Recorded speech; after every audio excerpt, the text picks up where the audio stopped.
Welcome, everyone. We're going to go ahead and get started here.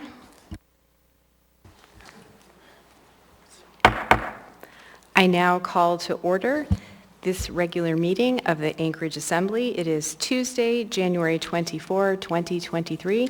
Madam Clerk, would you call the roll, please? Yes, Madam Chair.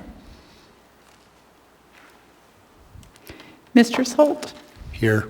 Mr. Perez-Verdia. Here. Ms. Stern. Here.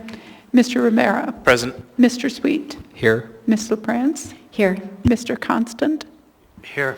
Ms. Zalatel. Here. Mr. Cross. Here. Ms. Quinn Davidson. Here. Mr. Voland. Happy to be here. Mr. Peterson. Present. You have a quorum. Thank you, Madam Clerk. We have some students from Chugiak High School who will be leading us in the Pledge of Allegiance.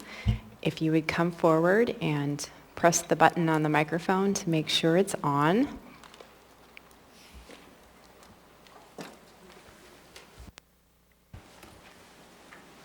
There's a yellow or a green button. There you go. I pledge allegiance to the flag of the United States of America and to the republic for which it stands, one nation under God, indivisible, with liberty and justice for all. Actually, before you move on, students, would you just state your names?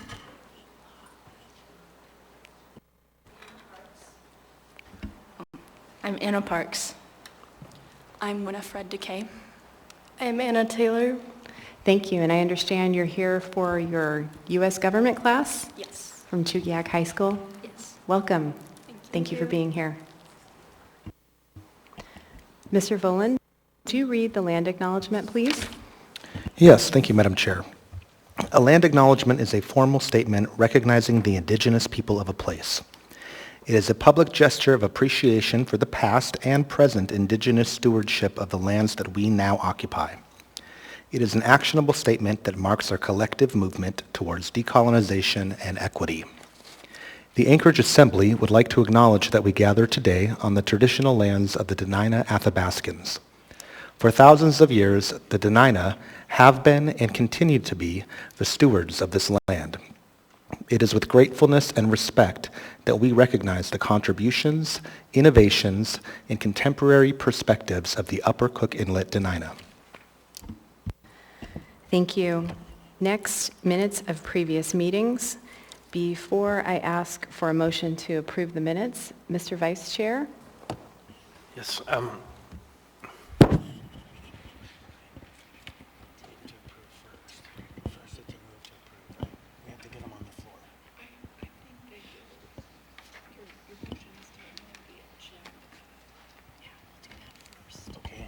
So I would move to amend the agenda to correct the clerical error that the dates are not correct in the agenda, but they should be correct in your documents. They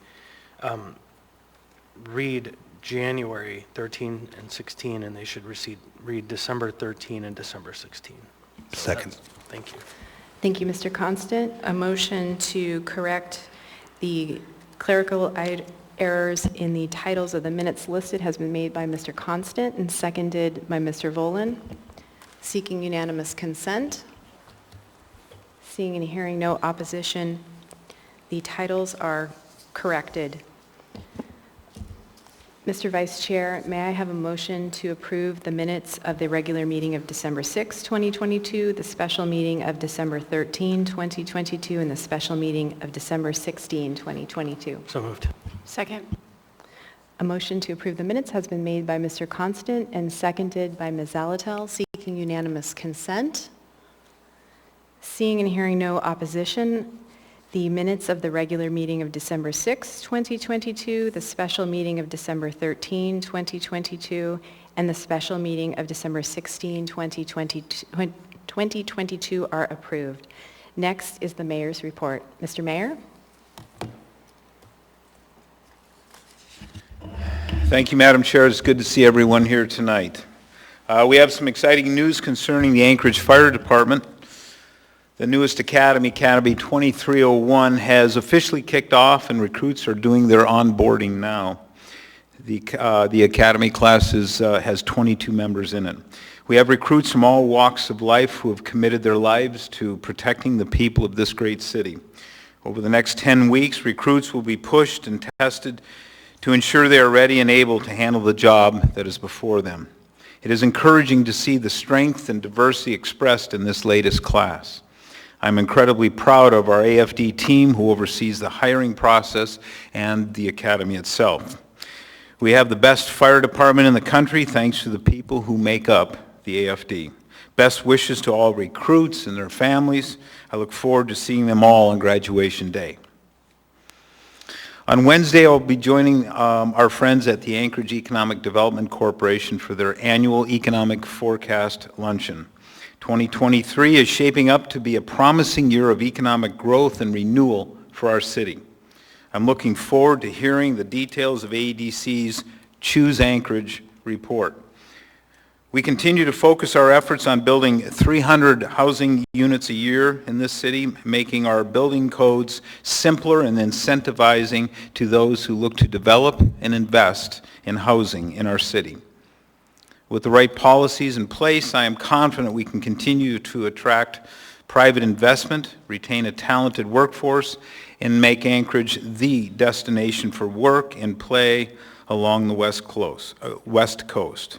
That is all for me tonight, Madam Chair. Thank you very much. Thank you, Mr. Mayor.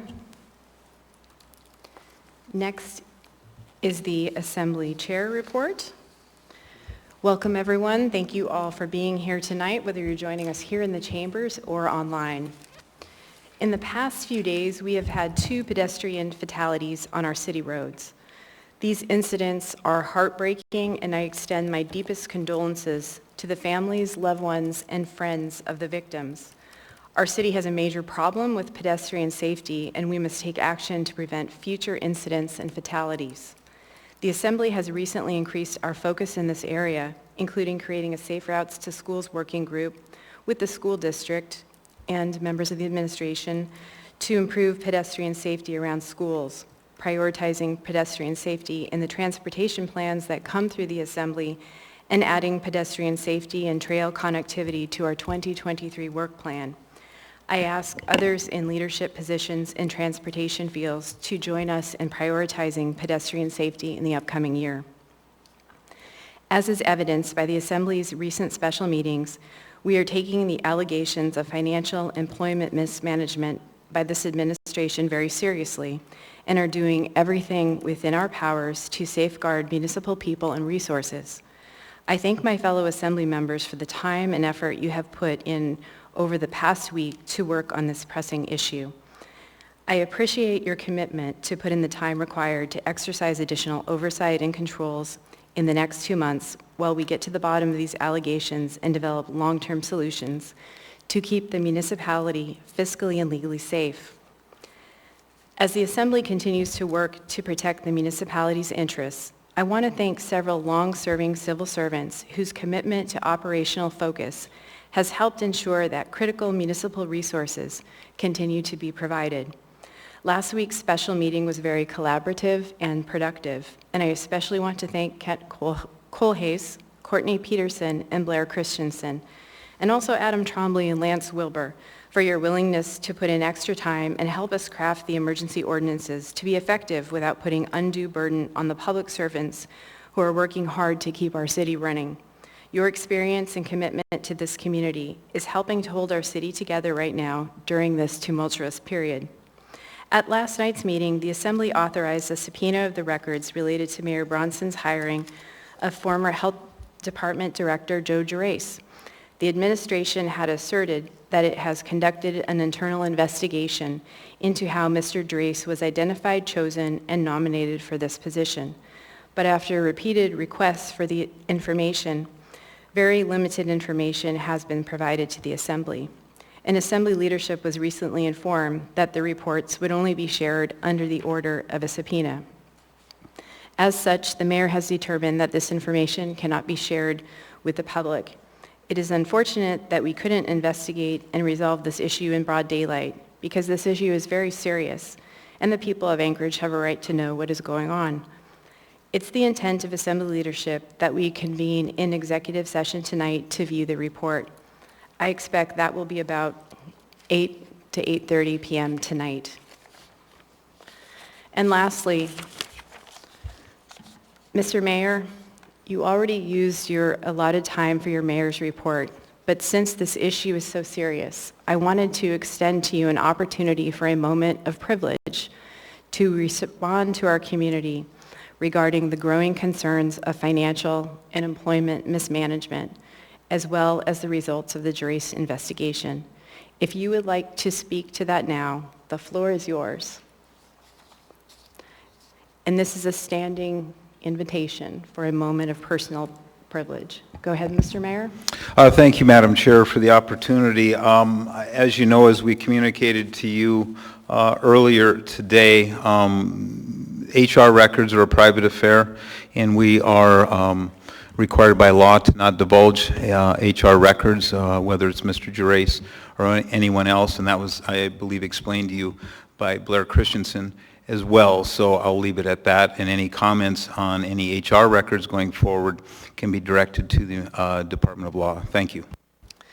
Thank you, Mr. Mayor, and this is a standing invitation should you change your mind and decide you would like to address the community regarding other allegations, especially concerning financial issues. As usual, we have a very full agenda tonight. A reminder that this is a business meeting and we are here to do the work of the municipality. Please help create a climate of respect in the chambers. Please refrain from personal attacks, speaking out of turn, shouting, clapping, and pacing. Please keep signs to 8.5 by 11 inches in size. Please keep the aisle clear except when lined up to testify. Please also do not approach the dais. If you have something to share with the members, please hand it to the clerk on the lower dais, Mr. Turner here, for distribution. Please stop speaking if a point of order is called so I may rule on the point of order and the record is clear. If rules are not allowed or not followed, I may interrupt speakers to call for compliance. If compliance with the rules doesn't occur, then I may pause the meeting. If there's an actual disruption, I will give a warning. If the disruption persists or happens again, the person will be asked to leave. If you are here to testify in a public hearing item, when you come forward, please state your name, the community council or area of the municipality in which you live. Please stay on topic and direct comments to me or other people on the dais. I'll interrupt you if you're off topic. It's helpful if testifiers provide comments on any proposed amendments. You'll have 3 minutes and community council representatives will have 5 minutes. Please keep in mind that assembly members don't typically answer questions during this period of public testimony. That comes later during the debate portion as public testimony is the public's time to speak. Thank you. We'll now go on to committee reports and we will start to my right with Mr. Solt. Nothing to report, Madam Chair. Thank you, Mr. Soltz. Mr. Perez-Verdia. Thank you, Madam Chair. No update tonight. Thank you, Mr. Perez-Verdia. Ms. Dern. Nothing to report. Thank you, Ms. Dern.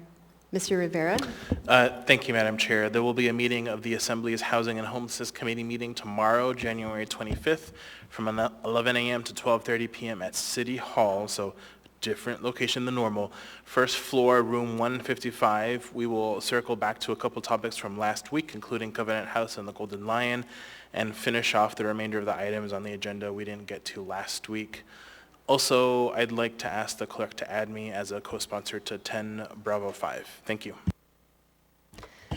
Thank you, Mr. Rivera. Mr. Sweet. Nothing to report. Thank you. Thank you, Mr. Sweet. Mr. Constant. I'll defer the report. Thank you, Mr. Constant. Ms. Zalatel. Thank you, Madam Chair. On the 19th of January, the Enterprise and Utilities Oversight Committee met. We had a very full agenda. We talked about runway approaches and ongoing projects, specifically those funded with CARES Act funding at Merrill Field. It was really an opportunity to not only get an update on those projects, but to get to know that director a little bit better. We also talked about the Port of Alaska's seismic standard in a start of a conversation with both the port leadership and the Geotechnical Advisory Commission. I expect that to continue. We did invite the Heritage Land Bank as a new addition to our agenda. Unfortunately, no one was available to talk with us, particularly about the work plan for the Heritage Land Bank and the leadership plans for the Heritage Land Bank that has been without a director for quite some time. Thank you. Thank you, Ms. Zalatel. Mr. Cross? Nothing to report, but I would like to request a moment of personal privilege for a question to the administration, please. Sure, Mr. Cross. Generally, we try to do this ahead of time, but go ahead. You have Thank your you. moment. I'm just curious, last week when we passed 2023-2, which put those additional restraints in policing on the purchasing department to report to the assembly, how is that working out? I know that we gave you some authorization, Mr. Colhayes, to issue P cards to individuals and authorize individual for expenses, but have we inadvertently created any complications that we need to make sure that we address, or is there anything that we need to have? This is kind of uncharted territory here, and I just want to know if there's anything that you can tell us that you've experienced in recent days we should be aware of. Through the chair to Mr. Cross, thank you for the question. So regarding the purchase cards, the EO passed last week did give the municipal manager the authority to approve higher limits. I haven't done that yet. I'm receiving input from all the directors with respect to specific credit card holders where this will be an issue. I think I've probably gotten on the order of 25 or 30 requests. We're taking a hard look at them to make sure that they're appropriate, but there are going to be some where we're going to need to have higher limits just in the short term until we figure out perhaps a better way to handle this process. With respect to contracts and contract actions that are over $10,000, they typically come to me through a computerized workflow. Over the weekend, I believe I declined 10 or 12 of those that normally would have been approved. We don't have everything ready to lay on the table tonight. I expect that once we get our arms around it a little better, we're reaching out for a special meeting, special assembly meeting, because some of these I don't think can wait until 2 weeks from now. And I think at some point also we would like to at least discuss, because members Zalatel and others offered, we'd like to discuss some perhaps adjustments to the EO that might be more accommodating and still meet the needs of the body. Thank you. All right, thank you. Nothing further, Madam Chair. Thank you. Thank you, Mr. Cross. Ms. Quinn-Davidson? Thank you, Madam Chair. Ms. Zalatel and I co-chair the Budget and Finance Committee, so I'll just give a quick update regarding that committee, which took place last Thursday. We heard a really good update from the CFO regarding FEMA. We continue to get millions and millions of dollars reimbursed, and we're making great progress on that. We also expect to collect more room taxes this year than we had budgeted for in our revenues, so that's good news. Otherwise, the next time we meet is next month, February 16th, from 12:10 to 1:10, and maybe we'll see some of you there. Thank you. Thank you, Ms. Quinn-Davidson. Mr. Voland? No updates. Thank you, Madam Chair. Thank you, Mr. Voland. Next is the addendum to the agenda, and before we get to the addendum,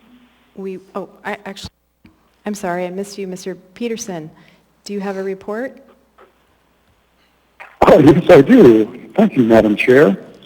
The Community and Economic Development Committee met on January 19th and received an update from Janet Epstein about challenges facing the marijuana industry and potential solutions. We also continued our discussion about coordinating with the state of Alaska on a 2-year marijuana licensing renewal system. The next Community and Economic Development Committee meeting will be held on February 2nd at 9 a.m. in the training room at the Permit Center. We will be getting an update on the draft of AO 2021-88S. Thank you, Madam Chair. Thank you, Mr. Peterson. Next is the addendum to the agenda, and we will go ahead and address the laid on the table items first. We have 2 laid on the table items. Both are supplemental. I will read them into the record. The first is under Resolutions for Action, item 10B5A, resolution number AR 2023-27S, a resolution of the Anchorage Municipal Assembly regarding Alaska House Bill 22 and Senate Bill 35, an act that would create a new defined benefit pension option for state and municipal peace officers and firefighters in the Public Employees Retirement System of Alaska, with protections for the state against unforeseen future liabilities. The second laid on the table item is under the 15 section. It is 15.1.2, Information Memorandum, Unnumbered AIM, Rabbit Creek Community Council letter supporting Anchorage Bowl Chugach State Park Access Service Area.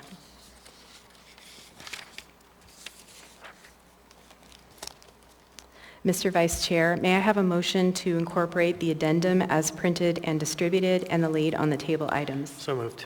Second. Moved by Mr. Constant, seconded by Ms. Zalatel, seeking unanimous consent on the motion. Seeing and hearing no opposition, the motion to incorporate the addendum as printed and distributed and the laid on the table items is approved. Next are appearance requests, and we do not have any. So we will move on to the consent agenda.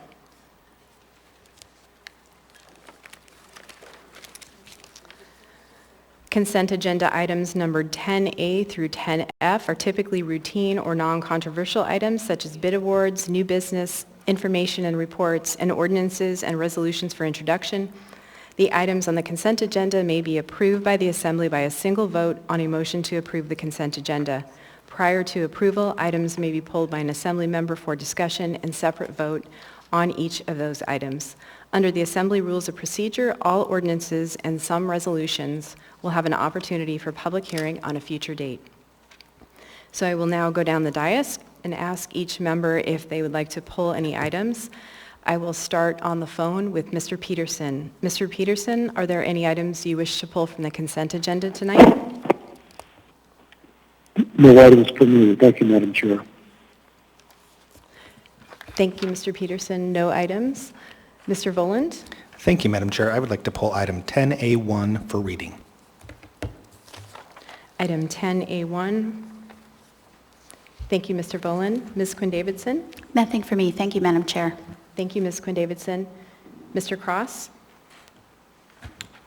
Yes, can I pull items 10B4, 10B5? 10B as in Bravo, 4 and 5. Thank you, Mr. Cross. Ms. Zalatel? Thank you, Madam Chair. 10 Bravo 3, please. And 10. then 10 Delta 1 and 10 Delta 2.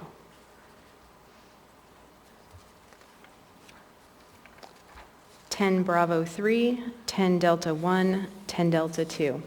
Yes, thank you, Madam Chair. Thank you, Ms. Zalatel. Mr. Constant? 10B2 and 10E4.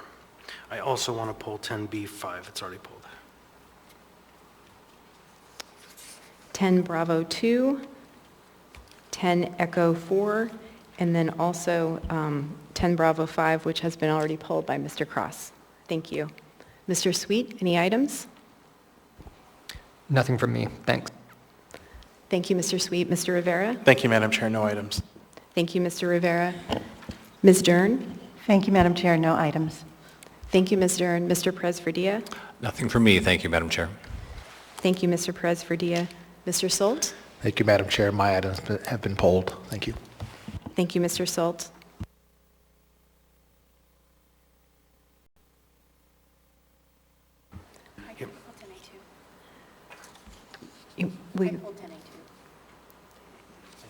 Okay. Okay, Ms. Zalatel is pulling 10A2. I'll go back through the list. Under 10 Alpha 1, Mr. Volan. 2, Ms. Zalatel. Under 10 Bravo, 2, Mr. Constant. 3, Ms. Zalatel. 4, Mr. Cross. 5, Mr. Cross and Mr. Constant. Under 10 Delta, 1, Ms. Zalatel, and 2, Ms. Zalatel. Under 10 Echo, 4, Mr. Constant. Are there any other items members wish to pull?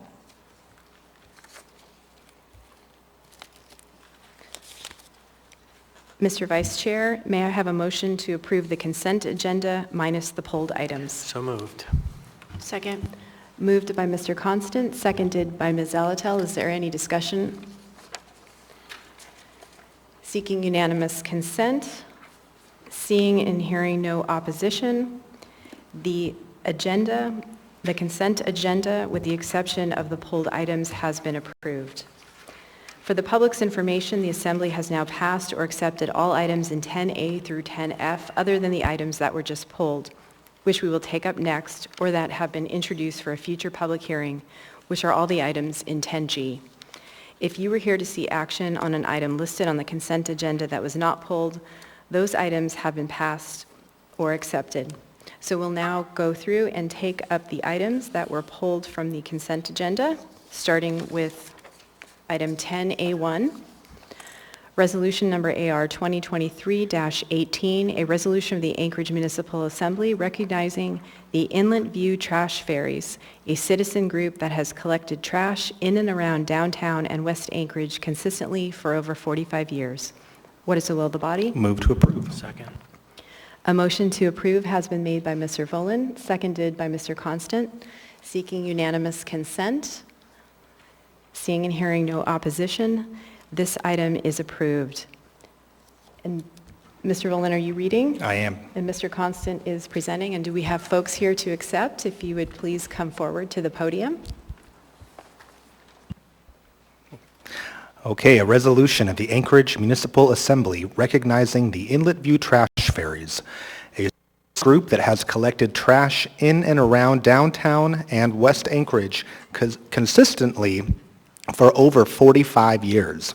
Whereas the Anchorage Assembly recognizes the service of a group who calls themselves the Inlet View Trash Ferries for their service to the community by picking up trash for the past 45 years in and around downtown and West Anchorage, and whereas Judy Sedgwick started a walking group when her daughter was in kindergarten, dropping her off at Inlet View Elementary and then walking with her husband to his work on L Street. The walking group evolved over the years with many different people walking and picking up trash.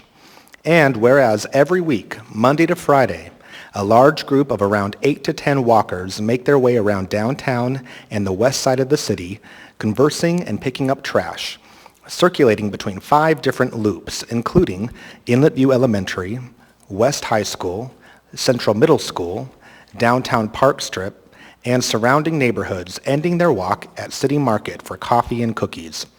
And whereas, although it started out as a fitness routine, walking her family to school and work, it turned into a nice way to burn some calories, visit with friends, and do some good for the city.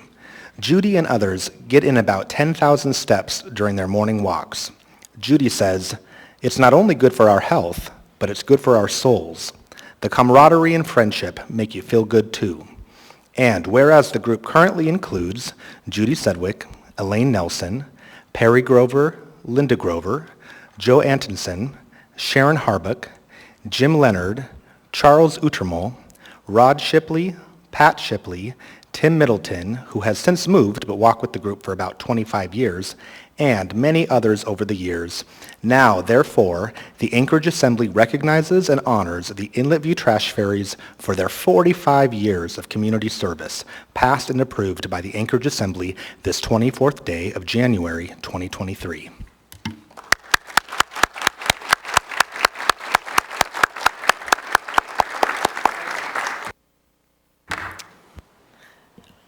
Welcome. If anyone would like to speak, you could take the microphone for a moment. Tell us the story of the Inlet View cleanup ferries. You just hit the little green button there. There you go. Well, I don't know if this is a story, but the group, as you know from the recognition, it started years ago, and it's actually started with my wife, Linda, and Judy Sedgwick. And they started running around downtown from Inlet View, and then as injuries cropped up and they got older, they started walking, and then they noticed there was trash on the streets. So they just started picking it up. And that other people joined them, and it just became kind of the habit. But if you may remember, there were the parking ferries years ago who'd go around and plug the meters downtown so people wouldn't get parking tickets. And somebody said, well, if we have parking ferries, you must be trash ferries. And the name stuck. So that's how we got our name. I do want to say it's actually more fun than you might imagine. Most of us are now retired. It's a great time in the morning to get up and walk around downtown Anchorage, get some exercise, pick up trash, dump it in the Parks and Rec trash dump. And by the way, we get to know a lot of Parks and Rec people while we do this. And then we all adjourn to City Market and have coffee. There's a large group, 5 days a week, some days six days a week. And it's fun, and we feel good about doing it. So thank you for the recognition. Thank you. The next item, 10A2, it's the sponsor's intent not to move that item tonight and to bring it back at the next meeting. We will move on to item 10B2, resolution number AR 2023-17, a resolution of the Anchorage Municipal Assembly regarding the transfer of municipal marijuana retail license number M10245 for Double Eagle Farms, LLC, DBA Double Eagle Cannabis. Waive reading. Thank you. What is the will of the body?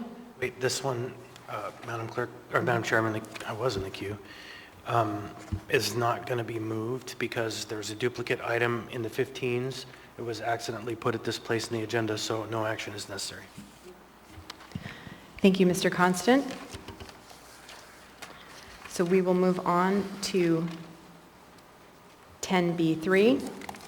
Resolution number AR 2023-19, a resolution of the Municipality of Anchorage vacating a special assessment on municipal parcel number 004-043-49-000 in the amount of $889.11. Public Works Administration Department. What is the will of the body? Move to approve. Second. A motion to approve has been made by Ms. Zalatel and seconded by Mr. Constant. Go ahead, Ms. Zalatel. Thank you, Madam Chair. I was a little unclear on this item because it's not something I'm used to seeing. I couldn't figure out what parcel this is and exactly what effect, if any, the reduction in the special assessment may have. And so I don't know if the municipal manager has some information about that or if the Director of Public Works happens to be on the phone. Thank you. Through the chair to members Altel, I don't have anything other than the parcel number. I can get you a map after the meeting. I apologize for that. We should have probably had one in the document. The reason for this vacation is that sometime prior to 1994, there was a special assessment against a number of properties in the neighborhood to build roads and sidewalks. And it turned out that this property, because of the topography, was not able to have a road in front of it, so it was not developed. So as such, it was, at that point, we should have, 30 years ago, we should have vacated the assessment at that time. It was assessed $889. I believe that's still an outstanding obligation against the property, but since the road was not built and can never be built, we're proposing now to catch up with its record cleaning and vacating the assessment. Thank you, Mr. Colhase. I think I understand now. This was a one-time assessment, so we're just vacating Correct. A one-time amount. Okay, thank you very much. I appreciate that. Thank you, Ms. Zalatel. Mr. Constant? Thank you. Mr. Colhase, I spent quite a while in the tax system trying to identify the parcel, even by the parcel number, because usually they connect to a map, but when you put the parcel ID in, it comes back as an error. And so I have a hard time voting on this until I have a sense of where the parcel is. I did my due diligence and couldn't answer it. Through the chair, we have no concerns with postponing this one. It's not urgent, really. We're trying to clean up the books and take this off the roll. So we'll get you the information you're looking for and provide that in advance of the next meeting. You know, if you could just generate a map, we could just pick this up later, because it's really a de minimis thing, but. I will see if we can do that during the meeting. Thank you. Thank you, Mr. Constant. Thank you, Mr. Colhase. Seeing no other members in the queue, members may proceed to vote on the motion to approve AR 2023-19. I was hoping we could wait on this one until we get the map shared with us and then take it up, yeah, sometime tonight. Thanks. We can set this one aside and come back to it.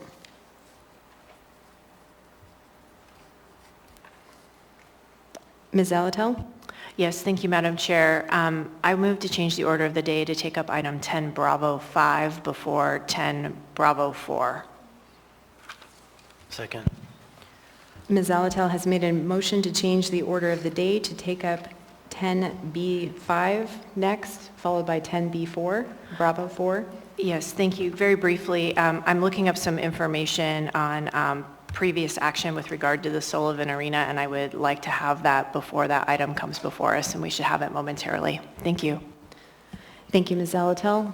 Seeking unanimous consent on the motion to change the order of the day, which was seconded by Mr. Constant. Seeing and hearing no opposition, the order of the day has been changed. We will take up item 10B5 next.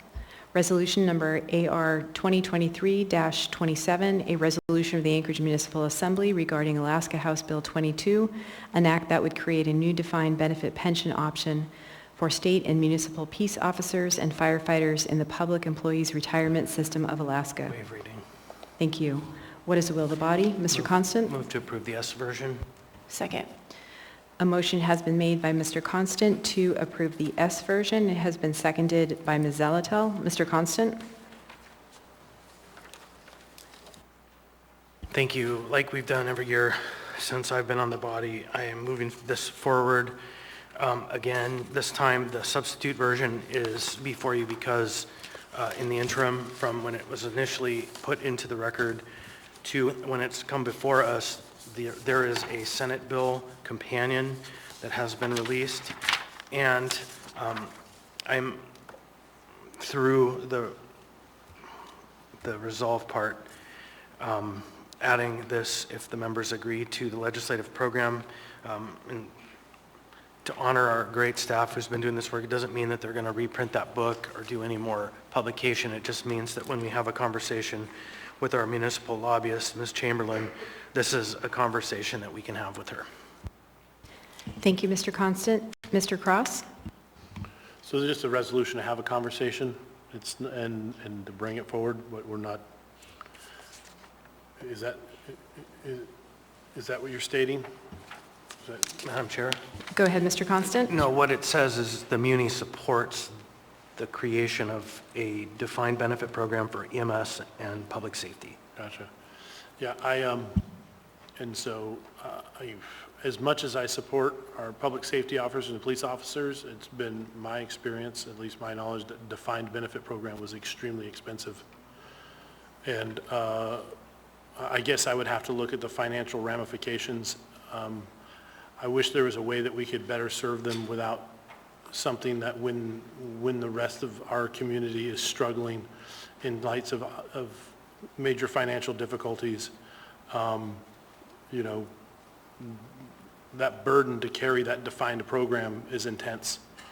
And I know for a fact right now that there's some individuals and bless them for their service, but have been retired 20 plus years and are still bringing in over $200,000 a year in retirement, and they don't even live in our state. And I guess I would like to have those conversations on what that looks like and how we can minimize the impact of defined benefit programs so that we don't make the mistakes of the past.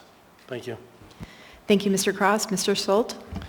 Thank you, Madam Chair. Just to echo Mr. Cross's comments, you know, defined benefits in the corporate world have gone away quite some time ago, as well as they're going away in municipalities. And they do have a cost, a significant cost post-retirement. So I'm okay with having the conversation, and I'm definitely okay with if we have retention issues in APD or fire department or other services, we've got to rebalance the package to what the workforce is seeking to make sure we can get people to apply, whether that's raising base pay or what have you. But I think this is just kind of a passe benefit. We'd all love to have it, but they're just unaffordable. Thank you. Thank you, Mr. Solt. Mr. Constant? Thank you. The proposal that's before the legislature has taken into close consideration the arguments of the past that the previous PERS and TERS system that we had were, in fact, as described by my peers, probably too generous.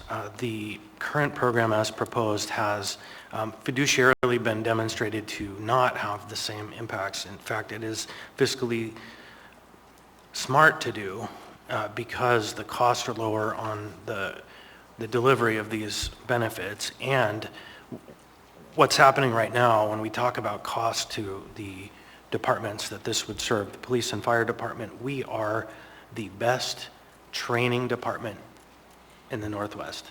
We pay huge sums of money to recruit and to train and then get through probation, about 5 years of service, it's probably $1 million each. And we lose that money because they then move down to Tacoma where they get a pension and they have benefits that will far outpace anything that they will get here. And so I believe that those arguments are valid and we should be concerned about the fiscal constraints.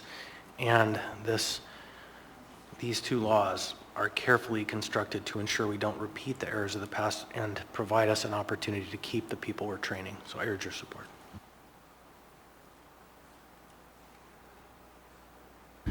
Ms. LaFrance.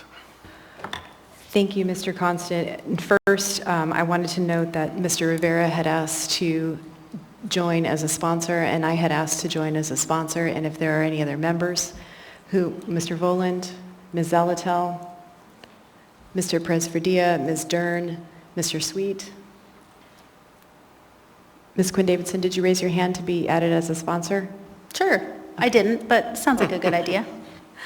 Thank you. And then I just, I wanted to comment that, as Mr. Constant said, this is a resolution that has been before the body multiple times and approved by the body. And it goes back to the original proposal, I believe, by Chuck Kopp when he served in the State House. And it's a resolution that has broad support, has enjoyed broad support from this body, including, I believe, once or twice unanimous support. And I just would encourage that level of support because this is something that, yes, there have been some issues, financially speaking, that Mr. Cross, Mr. Solt raised, but those have been taken into consideration with this legislation. So thank you, Mr. Constant, for bringing this forward.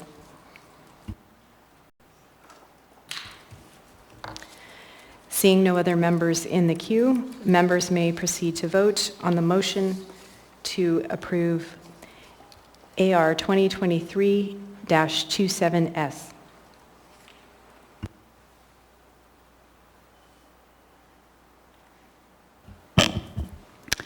Mr. Peterson?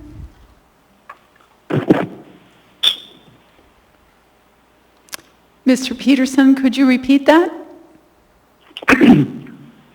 Yes. Thank you. Item 10B5 is approved 12-0, and Mr. Peterson has been asked as well to be included as a sponsor. We now have before us item 10B4, which I will read into the record and then go to Ms. Zalatel. Resolution number AR 2023-26, a resolution of the Anchorage Municipal Assembly expanding Sullivan Arena emergency shelter capacity to 360. Ms. Zalatel? Thank you, Madam Chair. When this item came before the body previously, I did not vote on it. I had declared a conflict and was ruled to have a conflict. I would like to be excused again. The Anchorage Coalition to End Homelessness, which I am the executive director, continues to be engaged substantially with the emergency cold weather shelter plan and the operations, including planning around capacity. And I believe that that significant work provides me a substantial private interest in that my job is to head the coalition. Thank you. Thank you, Ms. Zalatel. It is the ruling of the chair that based on prior determination, you have a conflict in this matter and are recused from item 10B4.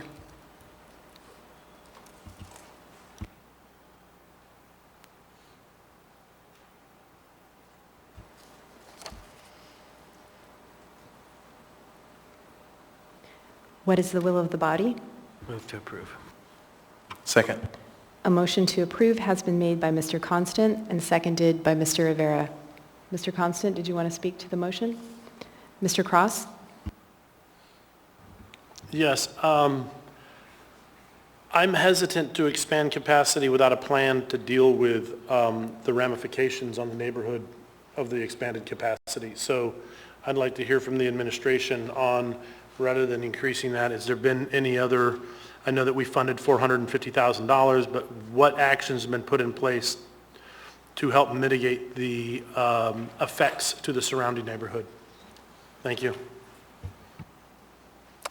Through the chair, I'm going to have Alexis Johnson answer that, please. Thank you. Through the chair to Mr. Cross, I just want to clarify that this is not a capacity increase. We're currently operating under authority given to us by the Assembly to have 360 currently through January 27th. That's when that order goes back down to 200. We're just asking for a continuance of this capacity. As far as mitigation efforts surrounding the Sullivan Arena, Parks and Rec's Healthy Spaces team has added some new team members. They are currently working around the Sullivan Arena, and then APD has started their patrolling of the area as well. So we have trash cleanup, the Healthy Spaces crew, and then also patrolling of the area. Thank you.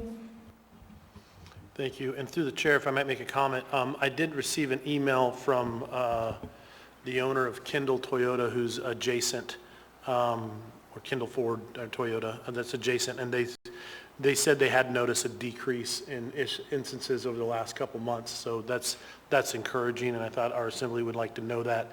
I reached out when I saw this, and I was concerned about expanding beyond the time limit. He did say that it's been a noticeable improvement, so I look forward to hearing what actions we've put in place, or hopefully it's not just a temporary situation that he's experiencing, so thank you. Thank you, Mr. Cross. Next is Ms. Quinn Davidson. Thank you, Madam Chair, and thank you to my colleague, Mr. Cross. I was kind of wondering the same thing, and I'm glad to hear that there are some updates. In terms of a long-term solution, could you speak, Ms. Johnson, to sort of what we could see coming online in the next couple of months? I mean, we've seen some hotel conversions this fall that the Assembly and Rasmussen and other partners played a big role in, but in terms of a long-term plan to supplement any gap, where are we headed?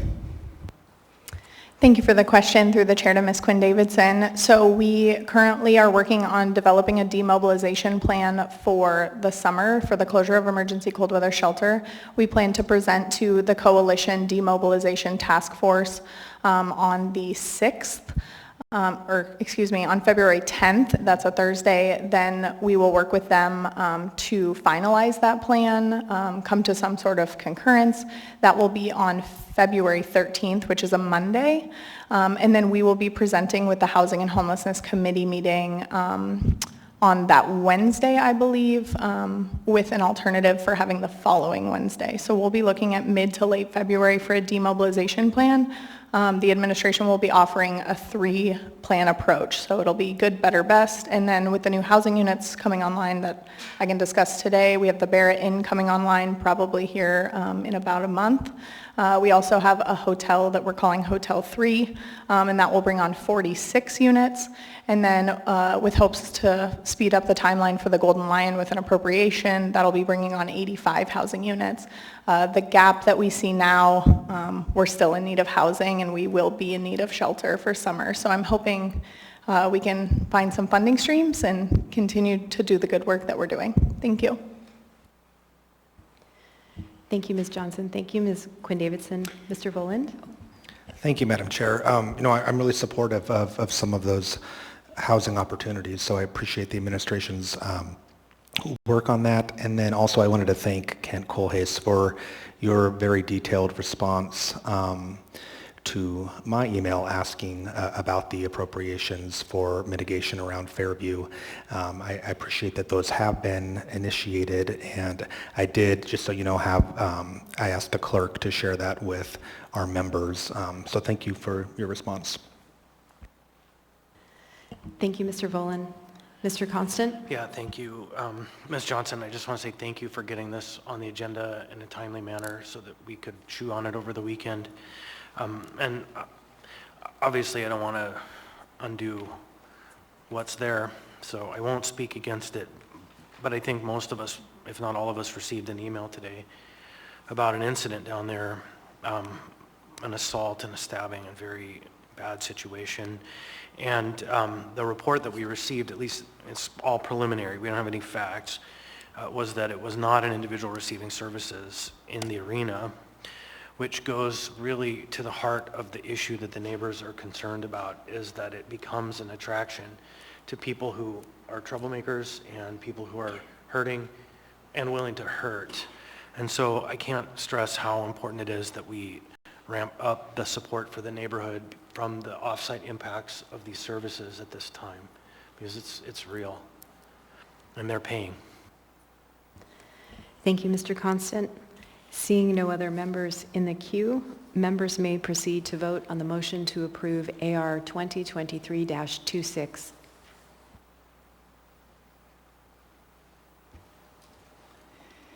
Mr. Peterson? Yes.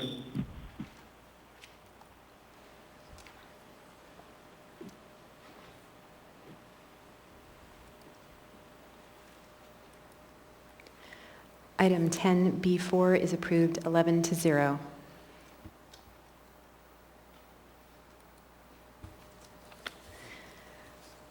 We now have before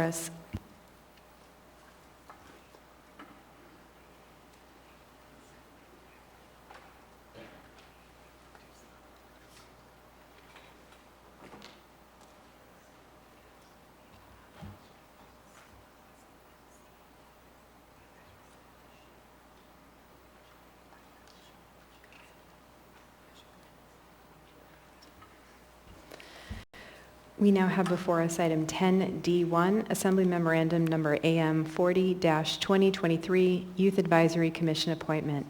Jenna Shea, what is the will of the body? Move to postpone to the meeting of February 21st. Second. A motion to postpone item 10D1 to the meeting of February 21st has been made by Ms. Zalatel and seconded by Mr. Presverdia. Read the second. Thank you. Ms. Zalatel? Thank you, Madam Chair. With the emergency ordinance that was put into place last Friday about boards and commissions, we need to make sure these seats are in fact vacant. Otherwise, the person in that seat right now's term is extended. And we just need some time, and that is one of the things to continue this work on boards and commissions, making sure we're fully set up in terms of ensuring terms are correct, seats are vacant, new appointments are for the right term. It doesn't mean we should wait until the end of the emergency ordinance, but the idea of it was to give us some time. We're all well at capacity in the moment, and I know Mr. Constant and Legislative Services continues to work on that. We don't know who's going to be running points on that now for the administration. So I think giving some space to do that and taking our time to get them right is important, and we're at least able to continue to move forward and make quorum with existing boards and commissions due to the emergency ordinance in place. Thank you. Thank you, Ms. Zalatel. Mr. Soltz? Thank you, Madam Chair. So this is a question for the administration. So we've had several appointments that are being postponed, and I know most of the reasons why. Is someone from the office working on these? Do we expect to see these come back before us in the near future? Through the chair to Member Salt, I believe you're aware that the municipal employee who was managing boards and commission appointments is no longer employed by the municipality. So we are, as one of the members just mentioned, we're regrouping right now and figuring out what staff will handle that. So I would anticipate that we are going to put some effort into clearing up this ongoing question about current seats, what seats are becoming vacant, seat numbers, making sure that the documents we submit are clear and accurate. and we'll be coming forward. We'll approach you first before we put something on the agenda, but we'll be coming forward with some nominations to fill these seats in an accurate manner. Thank you.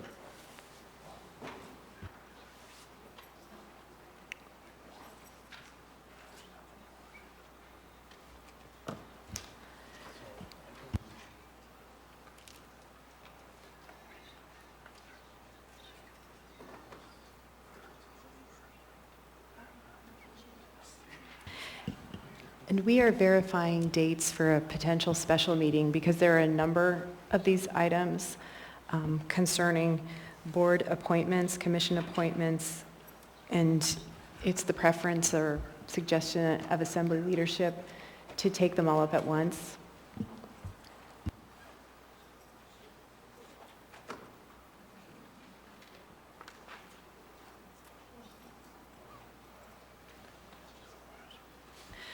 We're looking at a special meeting on Friday, March 3rd in room 155, perhaps preceded by a work session to just work through all of these. And I don't know if Ms. Zalatel, you would want to change your motion to March 3rd so we could put them all on one agenda? Gladly, Madam Chair, if the second will agree. Yes. And Mr. Perez-Verdia concurs. So the motion on the floor is to postpone item 10D1 to a special meeting on March 3rd. Next in the queue is Mr. Voland. Thank you, Madam Chair. Well, I'll just say I'm glad we're going to be having that special meeting, and I hope that we can get some of the stuff sorted out expeditiously. On this one, I don't know this young lady, but we've got a 4.0 GPA student who's on the Hilltop Alpine racing team, involved in some other extracurriculars, and she says she's interested in learning more about government and politics. And so I guess I just want to thank all the people who have put their names forward to serve the municipality in its various roles, and also kind of offer up an apology that we're not further along in sorting some of this stuff out, because if we have really talented people, especially even young high schoolers who want to be civically engaged, I want them to be able to do that. So I wanted to thank everyone who is on standby right now. Thank you. Thank you, Mr. Voland. Mr. Constant? Two things. One, I agree to the idea that we, for any of the issues related to boards and commissions, should have a special meeting, sort of calling it today the Board-a-Palooza event where we'll get all this done one way or the other. But this one troubles me that we delay because I read her as eminently qualified.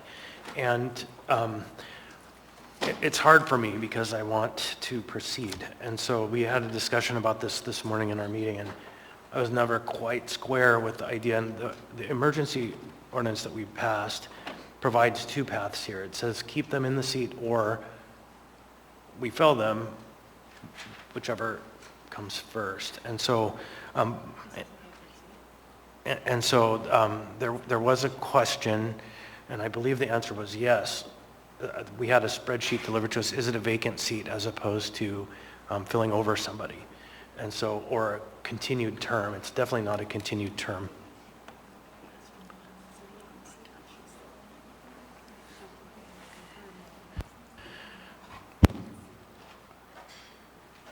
Ms. Roughton, would you come forward?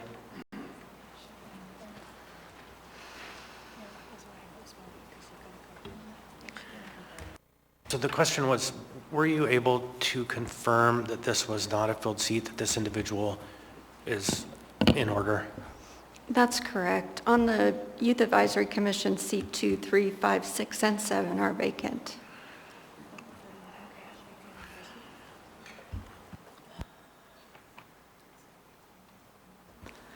Thank you. Thank you, Mr. Constant. Mr. Kohlhase? Thank you, Madam Chair. I want to echo Mr. Voland's comments, a couple of comments he made. One, I appreciate all the applicants for boards and commissions who have been delayed, and we want to work through that. And second, looking at this young lady's resume, it is very impressive. And if there's an opportunity and a path forward to moving her tonight and putting her on this board, we would strongly be supportive of that. I think that Mr. Wolin is entirely accurate that we need to encourage people, especially young people, to engage in civil service. Thank you. Thank you, Mr. Kohlhase. Ms. Zalatel? Thank you. So learning that the seat is vacant is new information. It was unclear when the question was asked earlier this evening. I don't have any problem moving forward with a vacant seat appointment. If we do, I think it's still important that we likely amend the documents to indicate the existence, just so the record is clear, of the emergency ordinance, and I do have some language for that. If that's how we'd like to proceed, I'm happy to withdraw my motion to postpone with the new information, and then would need a second to get this language for the amendment. Thank you, Ms. Zalatel. Ms. LaFrance. Thank you, Mr. Chair. And I just wanted to stress that this has absolutely nothing to do with the very impressive qualifications of the nominee. It is about correctly appointing folks to the right seats. We have seen a number of errors in which that information was not correct and a seat was actually not vacant, and what it does is it causes problems, not just down the road, but especially down the road when some people end up with longer terms than is intended by code. So again, wanting to stress that nothing to do with the impressive and apparently impeccable credentials of this young person, but more about the bureaucratic aspects of handling the appointment correctly. And then, thank you, Mr. Chair. I forgot. Madam Chair. Thank you. Mr. Presverdia? Thank you, Madam Chair. I think you just said what I was about to say, but just wanted to reinforce that I think that the original motion to postpone was likely the right direction. I think we really do need to take a pause and ensure that we have all of the information and that we're making thoughtful choices about these appointments. Nothing to do with this particular person or their credentials. We're in a very different time. And it's really important that we are cautious with that. And so I'm fine with the withdrawal, but I wanted to just put on the record that I think it's important to separate this particular person and their credentials and whether or not we would approve them to be on the Youth Commission, and the reality of the situation we're in, where we really do need to be thoughtful about the choices we're making. And there are staff members from the administration who are no longer there. There's information we don't have. So I think we may want to consider postponing and giving ourselves more time to make sure we're making the right choice. Thank you. Thank you, Mr. Presverdia. Seeing no other members in the queue, members may proceed to vote on the motion. Was it officially withdrawn? I thought it was. I didn't hear her say withdraw.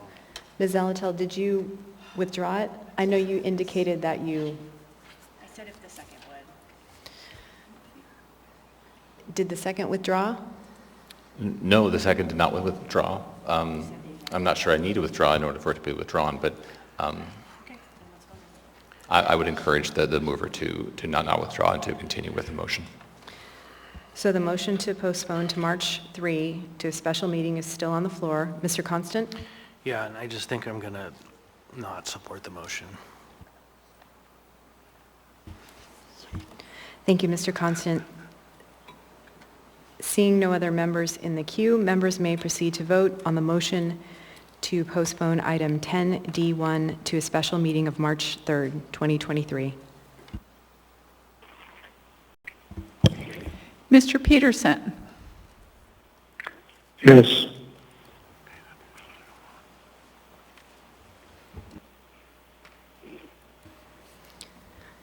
The motion fails 5-7. Ms. Zalatel? Thank you.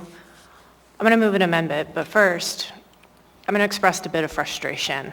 I don't like that we're in this position, that this continues to be an issue, and that we're trying to clean it up constantly on the dais. It's not good governance, frankly, and it puts people who are volunteering for these positions in the middle of this, and I'm really frustrated with that. And I'm really frustrated that we're in a position where we have to do things like take extraordinary action, like an emergency ordinance, to ensure our boards and commissions can continue to function. So with that said, I do have an amendment. It would go at line. And actually, we need a motion to approve. Oh, that's right. Move to approve. Second. A motion to approve has been made by Ms. Zalatel, seconded by Mr. Constant. Go ahead, Ms. Zalatel. Thank you. I would start at line 20 of the Assembly Memorandum. I have the language. I believe the clerk also has it, so I'll read it twice. Just stating, notwithstanding that EO 2023-1 was approved on Friday, January 20, 2022, which extended the terms of persons currently seated on boards and commissions. The Assembly recognizes that the seat that is the subject of this appointment is vacant, and no person's term was extended by the EO, creating a conflict in terms.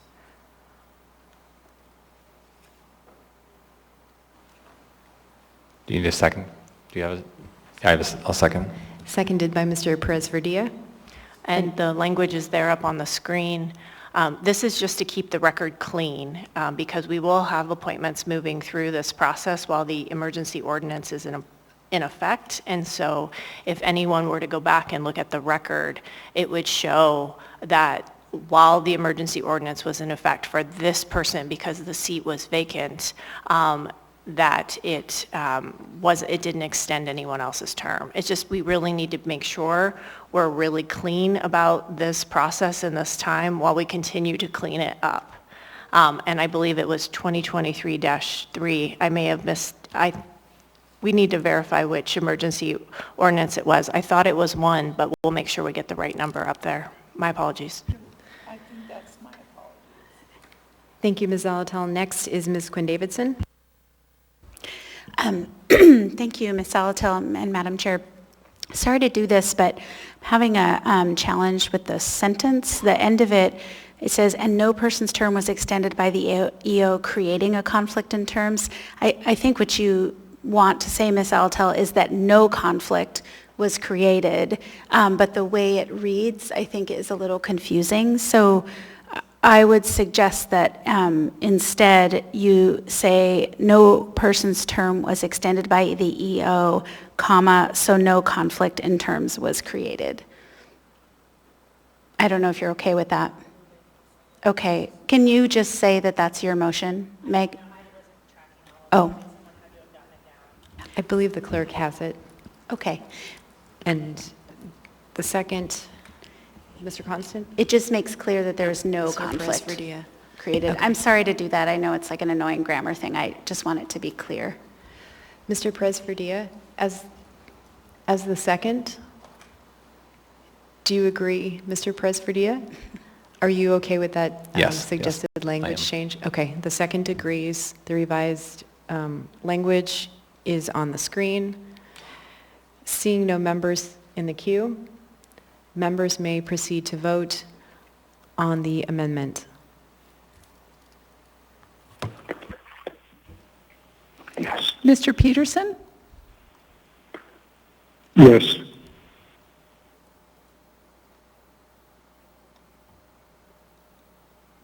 Mr. Cross?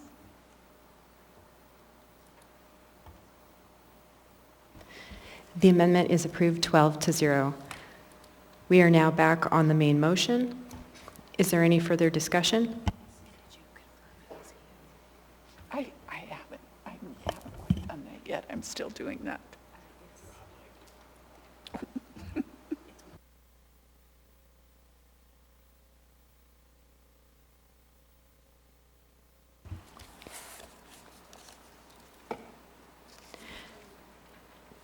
Seeing no other members in the queue, members may proceed to vote on the motion to approve AM 40-2023 as amended.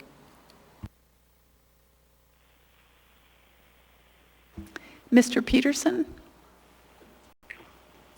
Yes.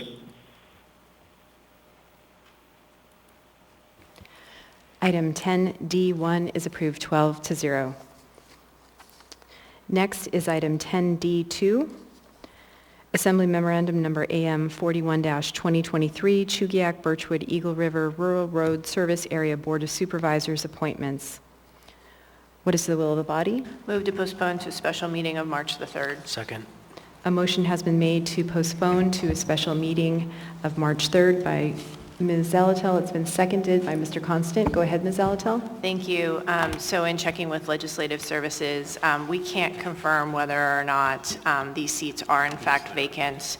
There are names listed with current terms on board, which is the Boards and Commissions software.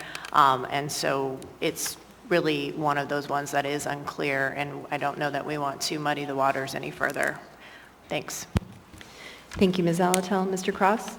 Yes, it'd be good if we can clean this up tonight and get these people on the Board of Commissions. So the Subversa Board, which is normally 5, has 3 members. It barely meets quorum, right? The individuals that these positions are questioning resigned. In fact, one of them resigned nearly a year ago. Crystal has been waiting nearly a year for that position. I believe she's going to be here any minute. She can speak to this. The other position was, that position resigned nearly 4 months ago. So what's interesting about our Subversa board is that these individuals come up from our community councils. Our community councils bring these individuals up, and then they go through the administration to get appointed. And although they have terms, you would not believe this, but probably in the last several decades, nobody has ever termed out. They resign because they're volunteers. And then our community councils have to scramble to bring somebody forward, and then they serve on that board and commission. And so now we find ourselves in a situation where if one more person resigns or has a hiccup, we don't have a board.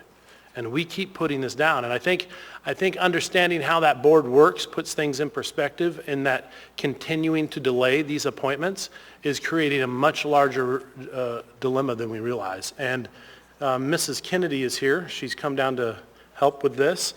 As you know, she's, if you all probably know her as well as I do. So, Crystal, if you're available, would you mind, and if it's okay through the chair, that she speaks to this matter? Mr. Cross, we won't get to that point yet. Let's go ahead and address the technical piece first about the seat, if we can answer that. And that would be a question first to the administration, but I understand there isn't someone staffing that position, but we need confirmation on whether or not the seats are vacant and how that confirmation was determined. Is that a question for the administration, Madam Chair? Yes, please. Yes. So regrettably, I'm unable to provide an answer to that. As I mentioned, the employee who is managing this is no longer with the municipality, so I'm not able to provide an answer. I apologize.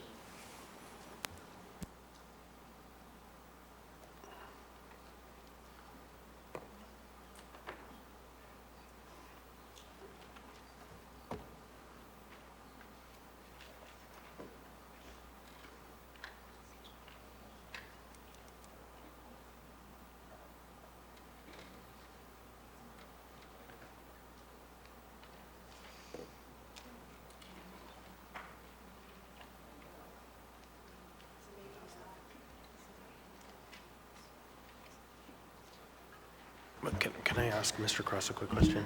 Well, I would like to go to Ms. Kennedy next, since the administration doesn't know the answer, and maybe Ms. Kennedy knows which seats, and then we have, okay. Yes, and while we're waiting on Ms. Kennedy, there's 2 vacant seats, the one that came up nearly a year ago, and Joe Wright, who moved out of state, who served on the South Fork Community Council. He literally located and doesn't even live in Alaska anymore, and so his seat came up 4 months ago. So we have 2 very obvious vacancies that we need desperately to fill. And if we have one more person from one of our volunteers who doesn't show, we will not be able to function.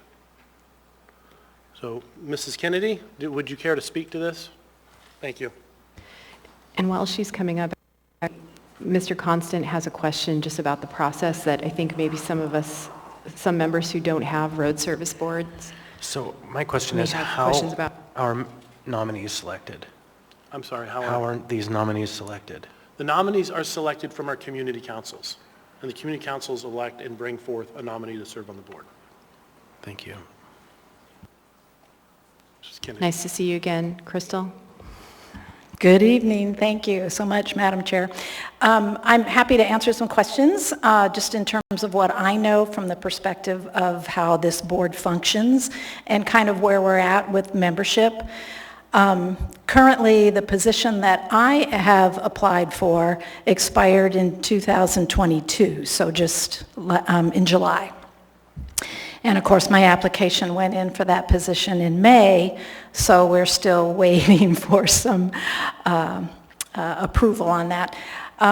There are 3 other seats that will expire this summer, so 3 in 2023 and 1 in 2024.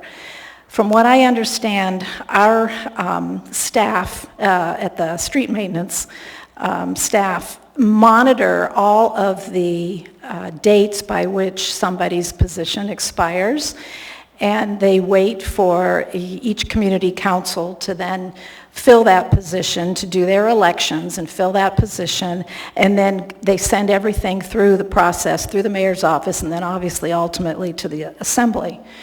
There is a discrepancy at this point over what the administration believes they have in terms of expiration dates versus what street maintenance believes they have and that the community councils agree with.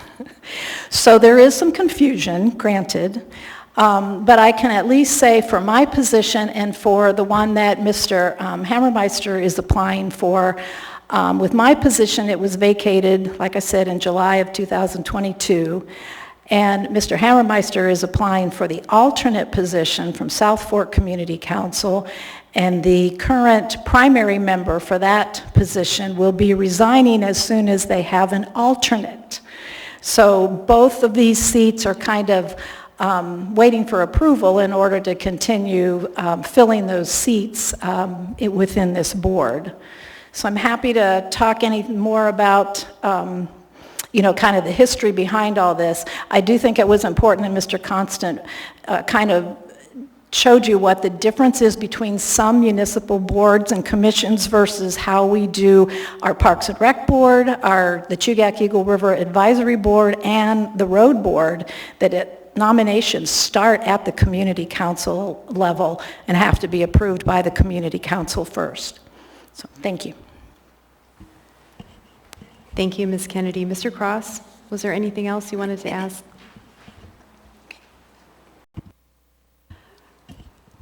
Thank you, Ms. Kennedy. I'll go through the queue. Mr. Voland? Thank you, Madam Chair. I just wanted to thank Ms. Kennedy for being willing to continue to serve her community. How cool is that a former Anchorage Assembly member, it's like you can't get enough, huh?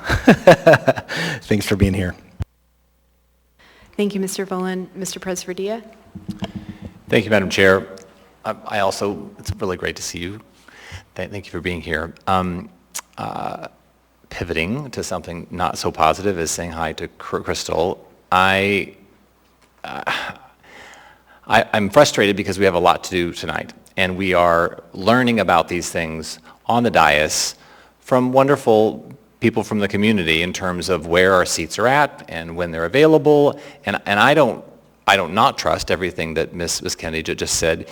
It's just that this is not how we typically do it, right? And we really need clear direction in terms of what seats are available and where the terms are, and we need that from the administration. And we don't have someone currently in that position. So I hear that there's a real need to fill these seats. I also feel like that this meeting that we're planning on having, where we're going to be able to really look at all of these seats and make sure that we have a clear sense of what their terms are and what is vacant and what isn't, is really important. And so I want to just repeat what I said in the last one, that I would prefer to postpone. I would prefer to do this right, and not do it haphazard on the dais and take time tonight to sort of make the sausage on the dais. So that would be my encouragement, that we postpone this and we move on to some really vital business that we have to get done tonight. Thank you.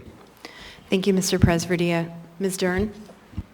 Thank you, Madam Chair. I wanted to thank Ms. Kennedy for being here tonight and for her service to the Eagle River Chugiak area.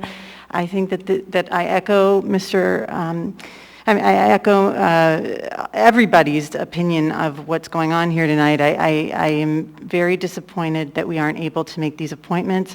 I think in our area in particular, this is critical work being done, and the fact that people are volunteering their time and not able to have a vote on the work that they're doing is really a shame.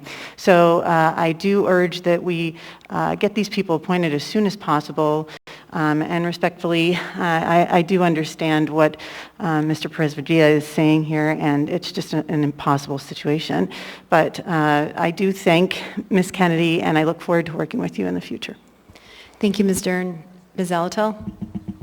Thank you, Madam Chair. I think we've got confirmation that Ms. Kennedy is in a vacant seat. I don't know that we have the same confirmation about Mr. Hammermeister. And that is really the crux of this. Are we appointing into a vacant seat? If we can get the confirmation with regard to Mr. Hammermeister, I would be happy to withdraw the motion. Otherwise, we may need to bifurcate the two items, or the two seats, with the caveat that if either move forward, that all these terms still need to be verified and could be subject to change upon verification once we get that time to work with the administration. Thank you, Ms. Zalatel. Mr. Constant? Yeah, thanks. I would ask Ms. Rotten to come back down, please. Could you please kind of tell us what records you have for these two primary seats, Sure. vacancies, et cetera? Shelley Roughton, Legislative and Policy Analyst for the Assembly. For Ms. Kennedy, I can confirm that that seat was vacated July 1st, 2022. So you could absolutely move forward with her if you so chose. For Mr. Hammermeister, it's interesting that Ms. Kennedy said that he was supposed to be the South Fork alternate, because the item in your packet says he is being nominated for the primary. So I checked the nomination from his community council, and it does not say whether he is primary or alternate. It just says he has been nominated to serve as the delegate for South Fork Community Council. If he is to serve as the primary delegate, that seat is not vacant. It has an active delegate in that seat with 2 years left on the term, I believe. If he is to be the alternate, that seat is vacant. Ms. Rotten, do you have the name of the person in the system who is the current listed primary? You would ask me to do that when I've got 27 tabs open. The person in the South Fork seat currently is Mr. Joe Wright. So now, hold there. I believe we heard from Mr. Cross that Joe Wright is the one who has left the state of Alaska and submitted a resignation, which then tells us that the seat is vacant, which tells us then that the appointment is appears to be proper, with the caveat that we may come back with a correction, which I think argues for confirmation. Okay. Thank you. Thank you, Mr. Constant. Thank you.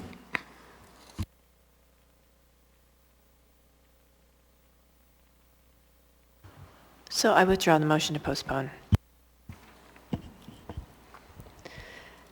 The motion to postpone has been withdrawn by Ms. Zalatel. Mr. Perez-Valdea? Sure. Mr. Perez-Valdea agrees. Move to approve. Second. A motion to approve has been made by Mr. Constant, seconded by Ms. Zalatel. Any further discussion? Madam Chair, I'd move to amend, adding a line 26, notwithstanding that EO 2023-1 was approved on Friday, January 20, 2022, which extended the terms of persons currently seated on boards and commissions. The Assembly recognizes that the seats that are subject of this appointment are vacant, and no person's terms were extended by the EO, so no conflict in terms was created. Second. The amendment has been seconded by Mr. Presverdia. Did you want to Yes. speak more to it, Ms. Zalatel, before I go to Mr. Presverdia? Just for the clerk, it's the language from the previous one as amended by Ms. Quinn, or with the suggestions from Ms. Quinn Davidson. Thank you. Thank you, Ms. Zalatel. Mr. Presverdia? I'm on the main motion, so I'll pull out. Thanks. Thank you.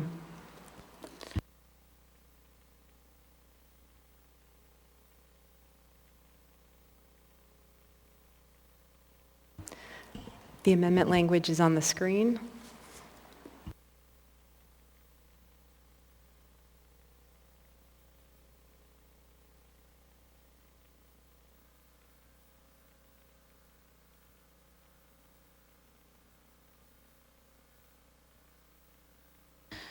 So Ms. Zalatel has confirmed that the language on the screen is accurate.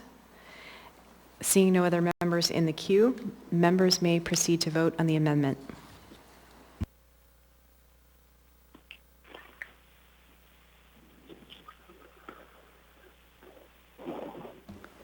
Mr. Peterson on the amendment? Yes. Mr. Sult?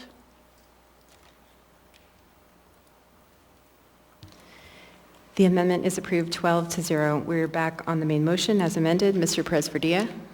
Thank you. Just I wanted to have Mr. Colhase weigh in. I'm a bit why the Legislative Services has the information in terms of what seats are vacant and what seats are not. But can you confirm that information that was provided by the Legislative Services is correct, that these seats are in fact vacant? Can you confirm that, please? Through the chair to Mr. Presverdia, I'm sorry, I cannot confirm that. I'm not sure what information Ms. Roten is looking at. I'd be glad to sit with her, but I can't confirm it sitting here. Thank you. Thank you. I think that speaks volumes. I think that I'm concerned about moving this forward when we don't have confirmed information that these seats are vacant. So I would urge my colleagues to vote no. Thank you. Thank you, Mr. Presverdia. Mr. Constant? Thank you. And just as a matter of context, before the Deputy Chief of Staff departed in the way that he did, our staff was working closely with that office to develop a table and a method of determining accuracy, and our records are probably better than theirs at this point. And I would say that we had confirmed from the member from Eagle River the history of Mr. Wright leaving the state, and for all of those reasons, I think that the due diligence has been done on these. Thank you, Mr. Constant. Mr. Cross? Yes, I've received information just now from the president of the South Fork Community Council that Joe Wright did formally resign in writing in November. He was the primary of the Subursa board, and he no longer serves in that role, and he has provided that in writing. And I apologize that there seems to be some disconnect in the administration in getting these filled due to a lack in that role, but can we not please punish our Subursa board any further? Thank you. Thank you, Mr. Cross. Seeing no other members in the queue, members may proceed to vote on the motion to approve AM 41-2023 as amended. Mr. Peterson? Yes. Item 10D2 is approved 12-0. We will now move on to the last item pulled from the consent agenda, item 10E4. Point of information, Ms. Kennedy has to stay for the rest of the meeting now, right? Thank you, Mr. Volan. Resolution number AR 2023-24, a resolution of the Municipality of Anchorage appropriating a grant when tendered in the amount of $9,805,896 from the U.S. Department of Homeland Security and a transfer in the amount of $130,392 from the Anchorage Fire Service Area Fund 2023 operating budget, all to the Federal Grants Fund within the Anchorage Fire Department to support staffing for adequate fire and emergency response. What is the will of the body? Move to approve. Second.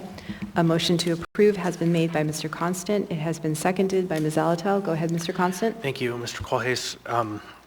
So these funds are intended to add 18 members to the fire service, and I believe we are now actively recruiting and training them.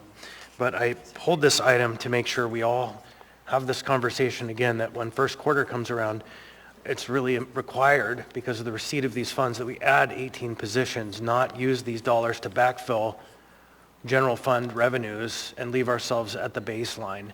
And so I said it the last time it was before us, and I'm saying it again, so everybody's on the same page.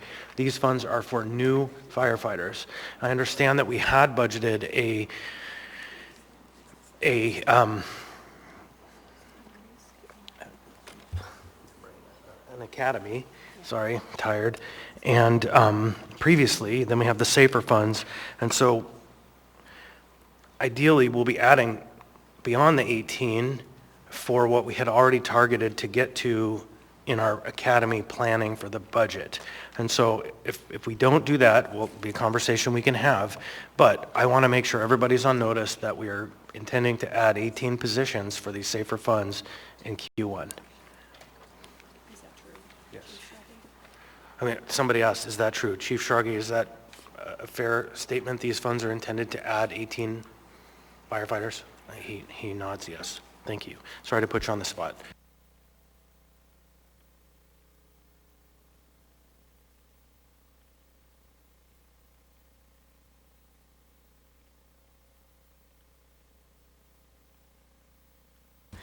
Mr. Solt? Thank you, Madam Chair. So this is a question maybe for Mr. Constance or maybe Chief Schragi. So we add these positions, these 18 positions. What happens to the ongoing cost of those positions? Should they roll into vacant positions, or is it just a one-year thing? So these are funds for 3 years, and at the end of the 3-year period, we sure as heck better be prepared to maintain the service that we've developed. And so from where I sit, should I find myself here 3 years from now, I will be working hard to ensure that these positions are permanent, because these are the positions that get us to have the 4-packs, meaning the full capacity engine crews and truck crews, so that we're operating at the industry standard, and when people show up for a fire, they have someone to stand with the truck, 2 people to go in, and someone to manage.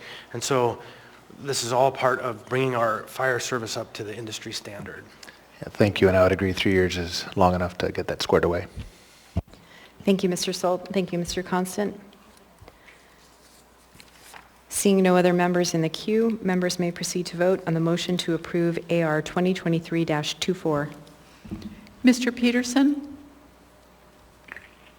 Yes. Item 10E4 is approved 12-0. We will go ahead and take up the next item under unfinished business. And then after item 11A, I'm going to ask the body for a motion to change the order of the day. Actually, after 11A, we will take a break, the regularly scheduled break, and then I will ask the body to change the order of the day to take up item 15M, followed by 15D, 11H, and then 15I. And just because 15M is under quasi-judicial, it's a must-pass item for tonight, and the other 3 items are the bond and ballot props that require action by tonight, and we also have an executive session that we are intending to start between 8 and 8:30 tonight. So with that, we will take up item 11A, Assembly Memorandum Number AM 694-2022, Executive Appointment Confirmation Hearing for Kent Colhase, Director of Public Works. Action was postponed from the meeting of December 6, 2022 and December 20, 2022. There is no motion pending. What is the will of the body? Move to approve. Second. A motion to approve has been made by Ms. Zalatel and seconded by Mr. Constant. Ms. Zalatel? Thank you, Madam Chair. I look forward to confirming Mr. Colhase in this position. He is in the acting municipal manager role right now.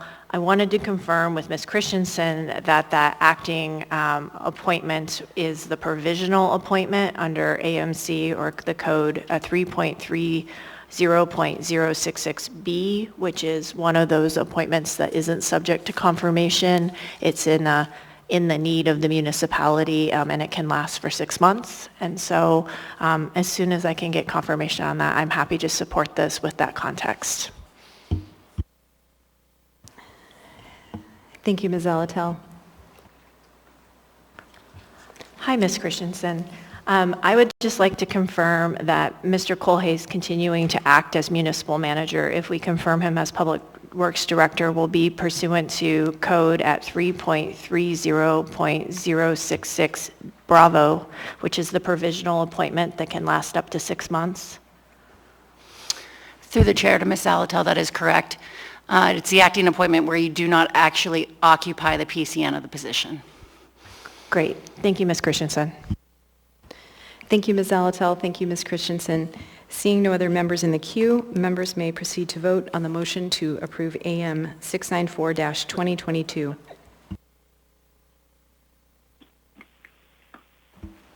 Mr. Peterson? Yes.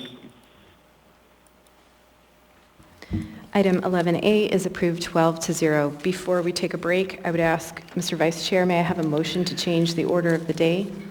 Yes, the motion to change, I move to change the order of the day to take up items 15M, 15D, 11H, and 11I. Actually, that's 15I. Oh, I'm sorry, 15I. Second. A motion. 15M, 15D, 11H, 15I. Moved by Mr. Constant, seconded by Ms. Zalatel. Seeing no members in the queue, seeking unanimous consent on the motion to change the order of the day. Seeing and hearing no opposition, the order of the day has been changed. When we come back from our break, we will take up item 15M. So we will take a break now.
Before we return to our agenda, I will go ahead and turn to Mr. Salt. I believe there's an item you wish to introduce. Thank you, Madam Chair. I'd like to move for introduction the late on the table item unnumbered AO number 2022-3. And what this basically does is when we passed... Wait a second. Mr. sorry. Salt, I believe you need to read the title into the record, and then we won't be speaking to it. Since it's for introduction, we'll get a second and a third. So if you'd go ahead and read the title. Thank you. Title, an ordinance amending Anchorage Municipal Code, Title 21, Section 21.09.05C, accessory uses, Girdwood, to preserve the accessory dwelling unit regulations for Girdwood adopted July 26, 2022 by passage of AO 2022-67 as amended, remedy an inadvertent and unattended change by recent legislation, and waive Planning and Zoning Commission review for good cause. This item has been moved for introduction by Mr. Salt. Second. Third. Seconded by Mr. Rivera. Third, Mr. Constant, or Mr. Cross, or Mr. Volan. Before the break, the Assembly moved to change the order of the day, so we will take up item 15M next, and then we will take up item 15D, 11H, and then 15I. The next item on the agenda involves an application for a marijuana license. The process to review this item is different than the Assembly's legislative rule because it's an administrative or quasi-judicial hearing and requires the Assembly to be impartial, refrain from ex parte communications, accept in liquor license applications, and make a decision based only on the record before us and testimony today. We now have before us item 15M, resolution number AR 2023-17, a resolution of the Anchorage Municipal Assembly regarding the transfer of municipal marijuana retail license number M10245 for Double Eagle Farms LLC, DBA Double Eagle Cannabis, stating the Assembly's conditional protest of the transfer of State of Alaska marijuana license number 10245 for the same establishment respectively, and authorizing the municipal clerk to take certain action. Before I open the public hearing, I want to note that AR 2023-17 was inadvertently placed as consent agenda item 10B2. This is a public hearing item. Item 10B2 was not moved. And with that, public testimony on this item is now open. Are there any members of the public who wish to speak? If so, please come forward. Anyone at all? Seeing and hearing no one, public testimony is closed. What is the will of the body? Move to approve. Second. A motion to approve has been made by Mr. Constant and seconded by Ms. Zalatel. Is there any discussion?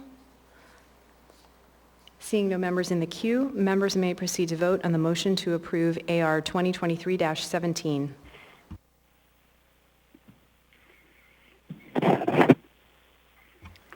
Mr. Peterson? Yes.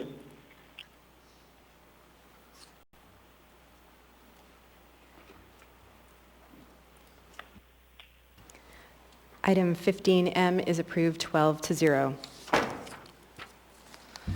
We will now take up item 15D, and I want to note that the other items in the 15 section were taken up at last night's special meeting because the deadline for any items to appear on the April ballot is today, or for action to be completed today.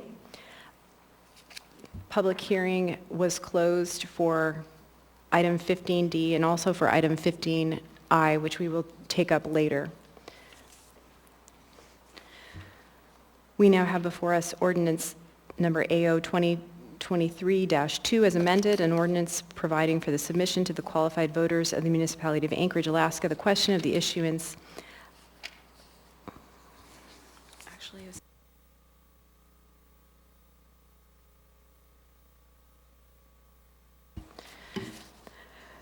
the question of the issuance of not to exceed $2,300,000 of general obligation bonds in the municipality of Anchorage to pay the costs of constructing, renovating, and equipping park, trail, and recreational facilities, capital improvements in the Anchorage Parks and Recreation Service Area.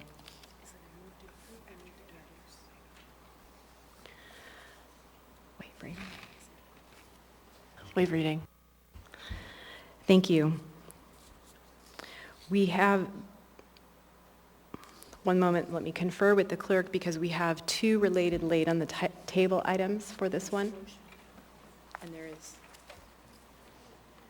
are you going to be moving these, Mick? Is it a move to? You can just, because when we reopen the public hearing, so would it be move to approve the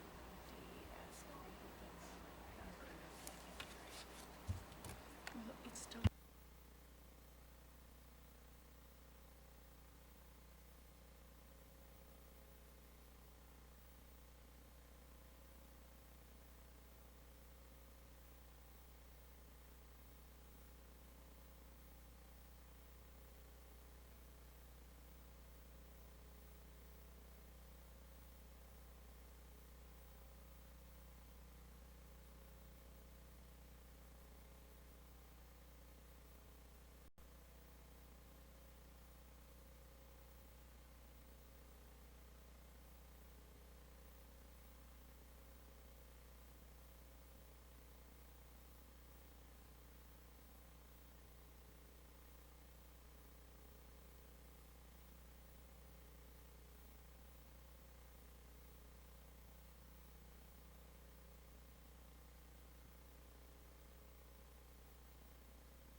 Thanks for your patience, everyone.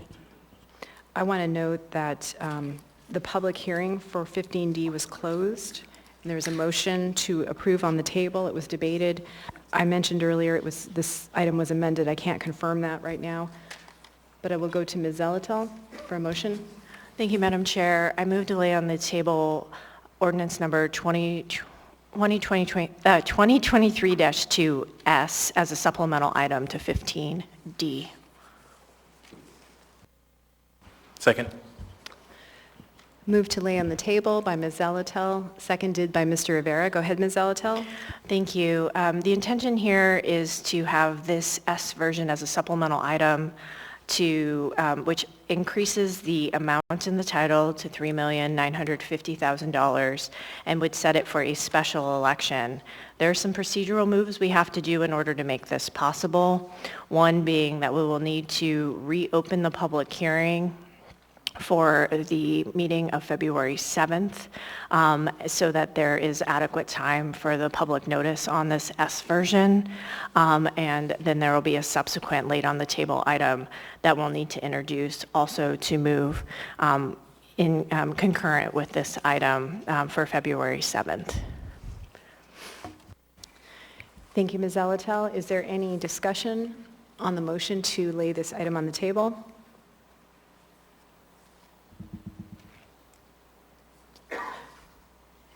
Seeing no members in the queue, members may proceed to vote on the motion to lay AO 2023-2S on the table. Mr. Peterson? Yes.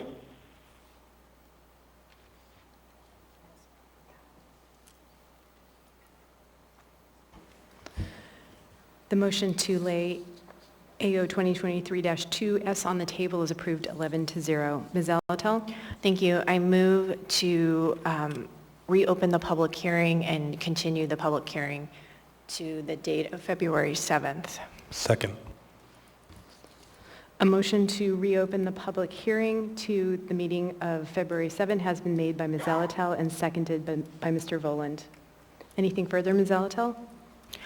Just a quick moment of thanks to council, to Parks and Rec, and everyone who worked on finding a solution so that we could move forward with this. Thank you. Ms. Quinn-Davidson? We've already laid it on the table and we're speaking to the substantive motion, right? Or can you remind me where we are? The motion on the floor is to set the public hearing for February 7th. Oh, wait, thank you. Seeing no members in the queue, members may proceed to vote on the motion to set the public hearing for AO 2023-2S to the meeting of February 7.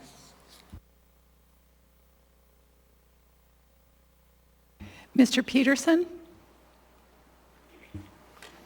Yes.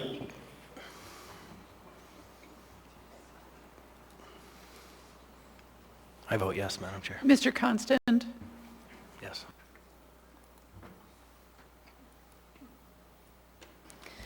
The motion to set the public hearing for February 7 is approved 11-0. I voted yes.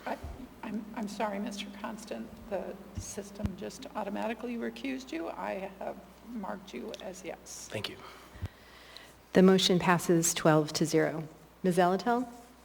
I move to lay on the table AR 20, unnumbered 2023, a resolution of the Anchorage Municipal Assembly calling a special election to be held concurrently with the April 4, 2023 regular municipal election for purposes of submitting a ballot proposition to the qualified voters residing within the Anchorage Parks and Rec service area and the municipality of Anchorage. Second. A motion to lay the unnumbered AR on the table has been made by Ms. Zalatel and seconded by Mr. Constant. Ms. Zalatel? Thank you.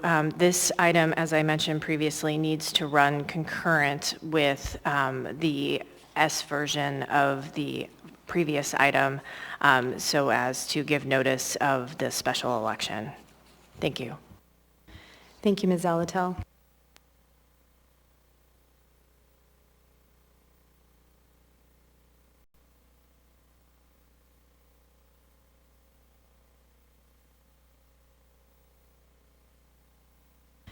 Seeing no other members in the queue, members may proceed to vote on the motion to lay the unnumbered AR on the table. Mr. Peterson? Yes. Mr. Boland? Sorry, yes. The motion is approved 12-0. Madam Clerk, would you put this unnumbered AR on the agenda for the meeting of February 7, please? Yes, Madam Chair.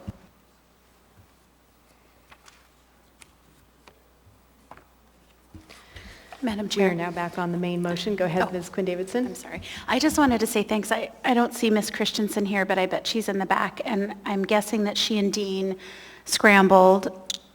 Meg's giving me faces here, but whoever worked on this, I really thank you.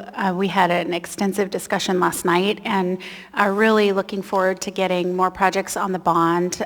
Folks love parks, and we want to be able to provide that to residents through placing those items on the bond. So just really thankful to whomever made this happen between last night and tonight after the extensive discussion. Thank you. Thank you, Ms. Quinn Davidson. Ms. Zalatel? Thank you. So this set of procedural moves was done not in coordination with the administration. This is not their preferred path, but we did have great cooperation through our legal counsel as well as Parks and Rec staff to move this through.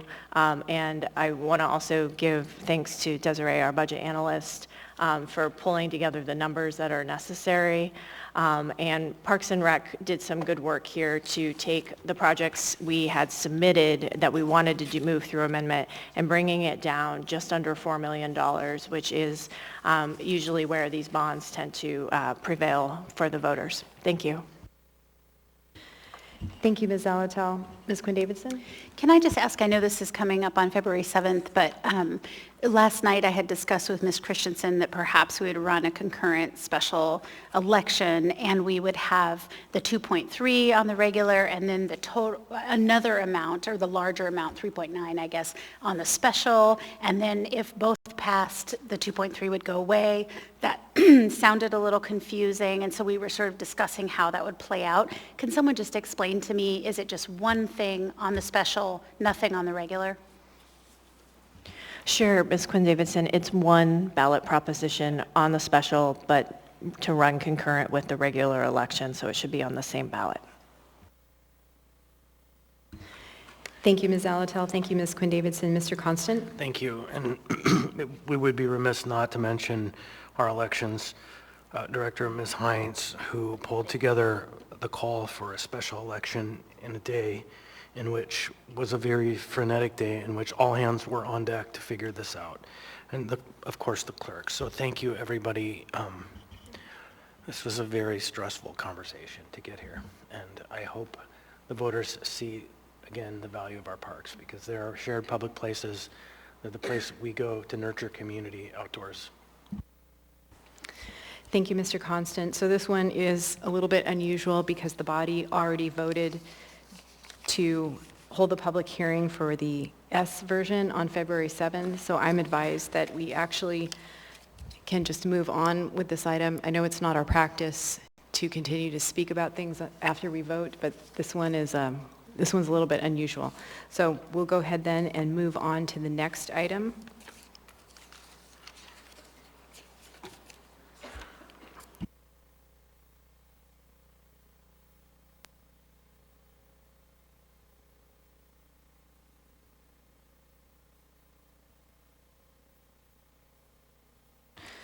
So we will move back to 11H.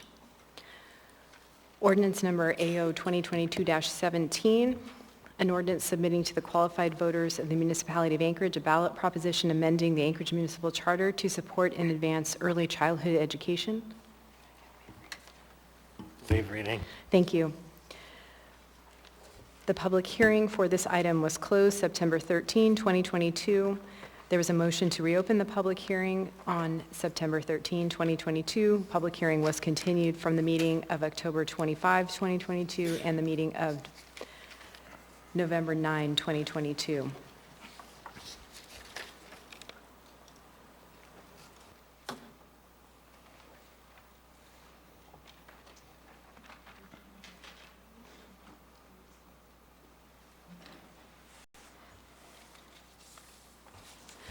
Action was postponed from the meeting of January 10, 2023. There is no motion pending. What is the will of the body? Move to approve. Which Second. version? Which version, Mr. Oh, President? I'm sorry, yes, S2 version, thank you. A motion to approve the S2 version has been made by Mr. Perez-Verdia and seconded by Mr. Cross. Go ahead, Mr. Perez-Verdia. Thank you. I understand there may be some amendments. I have an amendment I'd like to bring forward right off the bat. And there was I think there was a section in this that was originally taken out and was accidentally put back in. So I moved to eliminate section 14.06A.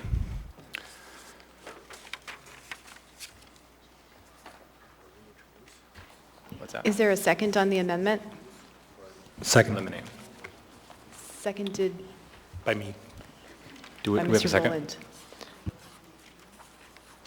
And this is a verbal floor amendment, is that correct? That is correct. Mr. Perez-Verdia, so it is not in the folder. And I think, could you go ahead and restate your amendment, please? Sure. My amendment is to remove section 14.06A. Point of information. Can we get a page and line? Sure. A request has been made for a page and line number. Get it, hold on.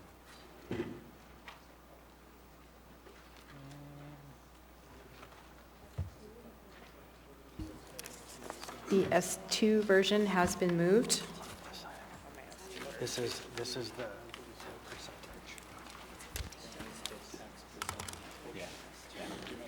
No, go ahead, please. I'm looking. Madam Chair, if I may, it's page 3, if I have this correct, which Mr. Perez-Verdia did confirm, page 3 of 7, line 36, that's section A. Thank you, Mr. Rivera. The S2 is in the blue folder, the addendum items.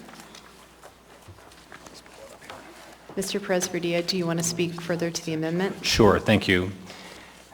This section originally was an effort to change the maximum amount of the marijuana tax, as well as extend out the date that it could be changed through our process, through the work sessions that we had. It was determined that was no longer necessary, and I think we had universal agreement about that across the conversations that we had, not within the members, but that was an area that we felt like wasn't necessary, and so In a later version, it was our intent to remove that, and so it found its way back into this version, and so it's our recommendation, it's my recommendation that we remove it. Happy to discuss further.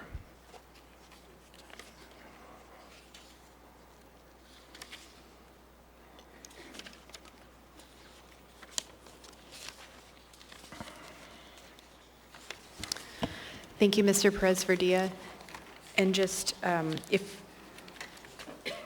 you eliminate A in your amendment, then the subsequent items would need to be, in that section, would need to be renumbered. Do I need to add that to my motion? A reordering of them? No, I think that's fine. Okay. I'll go ahead and go through the queue. Actually, Mr. Gates, go ahead.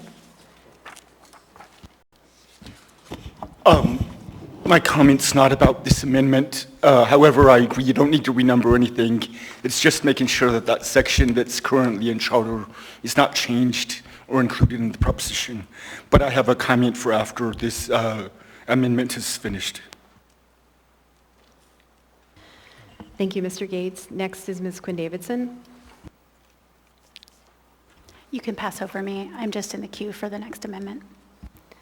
Thank you, Ms. Quinn Davidson. Mr. Constant?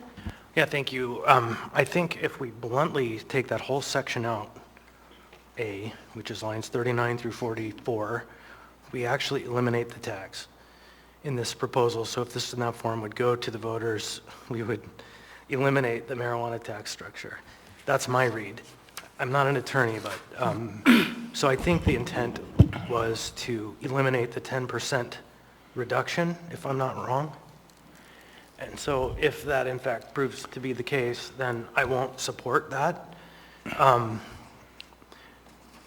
And if it passes, it will likely move me into the no category on the overall ordinance. We have a burgeoning industry that's the #1 employing new industry in the state. In our community, it's the only job-creating industry that we have right now. Everything else is reducing. And our friends in the alcohol industry are taxed at 5%. And here we are looking to continue this steady ratchet up of taxes on the backs of people who are actually creating jobs. And so I won't support that. Madam Chair, can I just respond to one part Sure, of what was go stated? ahead. Yeah, I would like to hear from the attorney in terms of the impact of it. The intent, whether we eliminate it or simply reword it, the intent is to not to reduce the not to exceed to 10%, but keep it at 12, and not to change the language and add the may not be increased until after June 30th, 2028. So that's the intent. So if it works, based on the advice from the municipal attorney or from the assembly attorney, I'm happy to reword as opposed to eliminate whatever is meets that goal. Thank you.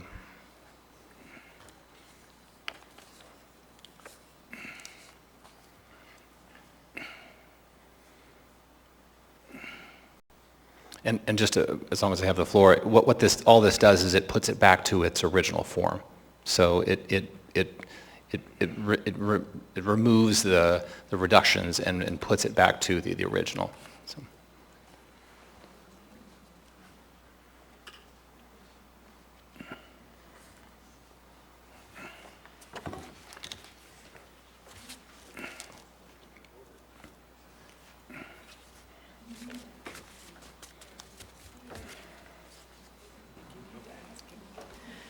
Mr. Gates, would you address the question in terms of if we remove this section A from this ordinance, it is not being proposed that that is to be removed from the charter, only that it is not in this part of the ordinance. That's your intent, correct, Mr. Perez-Verdilla? That is the intent. Thank you. Yes, thank you. I think that maybe an additional language would help to clarify Mr. Perez-Verdilla's intent. In the S1 version, there was actually a note right above this section where it was being removed, and I think this is the same intent. Now, by removal in this part of the ordinance, this is laying out the proposition question that's going to be presented to the voters. So I'm pretty sure I understand Mr. Perez just doesn't want to put this change before the voters, and not in any intent to change the charter as it currently reads. So if you look at the S1 version of this ordinance on page 4, line 7, there's a note that's in brackets that says, note subsection A below is omitted from the proposition. There's no change proposed to the current text of the subsection. I think if you could insert this note above Mr. Perez-Verdia's proposed deletion, that it would be, I guess, abundantly clear. Thank you, Mr. Gates. Ms. Zalatel? Thank you. So the effect of your amendment would be to allow the tax to go up to 12% and not to put any time limits on when that could happen. So in theory, if passed, it could go up to 12% the very next year. Is that a correct understanding of what you're proposing, that there would be the ability to raise it and no grace period or waiting period contained in the language? I'd like to answer your question, but I see our Assembly Attorney motioning to be do you need to weigh in before I answer that question? Yes, I would like to comment. The effect, and I guess this doesn't have subsection B, which puts more limitations on what the Assembly can do. So the Assembly can only increase the marijuana tax rate once every 2 years and by no more than 2%. And that's in Charter subsection B. So the hypothetical you suggested that it could increase to 12% next year is impossible under current Charter language. But this, I guess, we had 5% since 2018. It could be increased next year by 2%, and then not more for 2 years after that. I think you get it. Thank you. Thank you for the clarification, Mr. Gates. So I'm really, Oh, it's fine. Yeah, go ahead. Okay, go ahead. Sure, okay. So I guess that charter language unfortunately isn't in the ballot initiative. And so if we take away these parameters that are proposed, it could be read by voters that we could just raise it to 12%. And I think that could have a chilling effect on some to pass this versus saying it won't be increased until after June 30, 2028, because there's no language in here that reflects the limitations that are in the charter. So I tend to agree with Mr. Constant on this. Also, 10% is twice the amount of the alcohol tax. Thanks. Thank you, Ms. Zalatel. May I respond? Sure, go ahead, Mr. Perez-Verdia. Thank you. You know, well, first of all, let me say that the intent of my amendment was to restore it back to its original form. So, and so the intent wasn't to confuse voters or to create a situation where we're doing damage to this in any way. So, I'm open to a discussion about how well we can do that.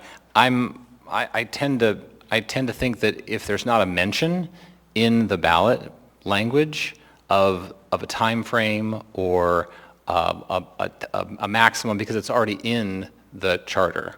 So I'm not sure that there's a need to actually have language in this, because if we pass this amendment, it doesn't have any impact on its current state. So I'm happy to debate it, but if we eliminated this, then the language would simply not address that, because it would remain where it is. Thank you, Mr. Perez-Verdia. Oh, can I just add one more thing? I'm sorry. Sure. I forgot one more piece. And that is that the original reason we were working on this is because it was through the process of looking at ways of creating this, of negotiating with different stakeholders and that sort of thing, and it came down to at the end that this did not appear in terms of the work we were doing to be something that was that the partners and the people we're speaking with didn't seem that this was something that they felt was of high value. And so that's part of the reason why we're suggesting to eliminate it, because it doesn't necessarily bring, from our perspective, a lot of value to the proposal. Thank you, Mr. Perez-Verdilla. Next is Mr. Peterson. Thank you, Madam Chair.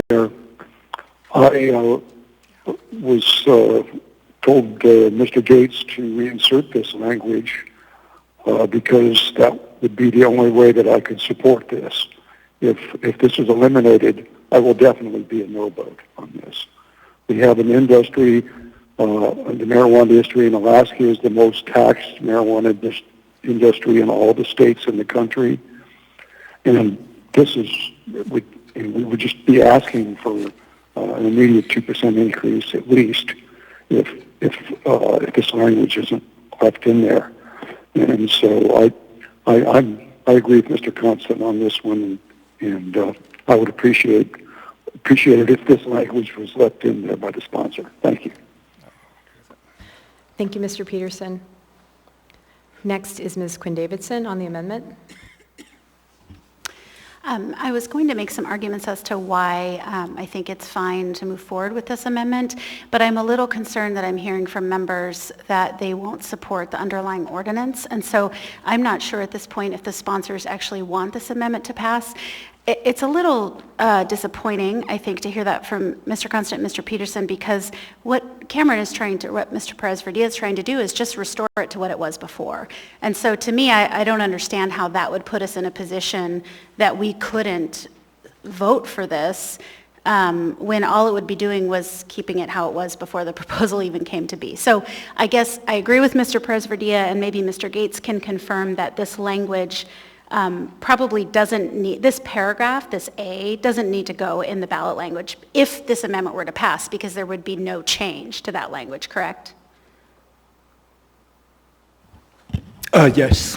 Okay, so I don't think we need to worry about it confusing voters, to your point, Ms. Salatel, but I think we need to worry about Mr. Constant and Mr. Peterson not being willing to vote for it if we don't make a change to the tax. So with that, I'll let the sponsors sort out whether they can move forward. Thank you, Ms. Quinn Davidson. Mr. Perez-Verdilla? Yeah, you said much of what I was going to say, and I'll save my larger comments for the end, but this is incredibly important, I think, to a lot of us, and I struggle with the threat if we don't do this one thing, you might lose my vote.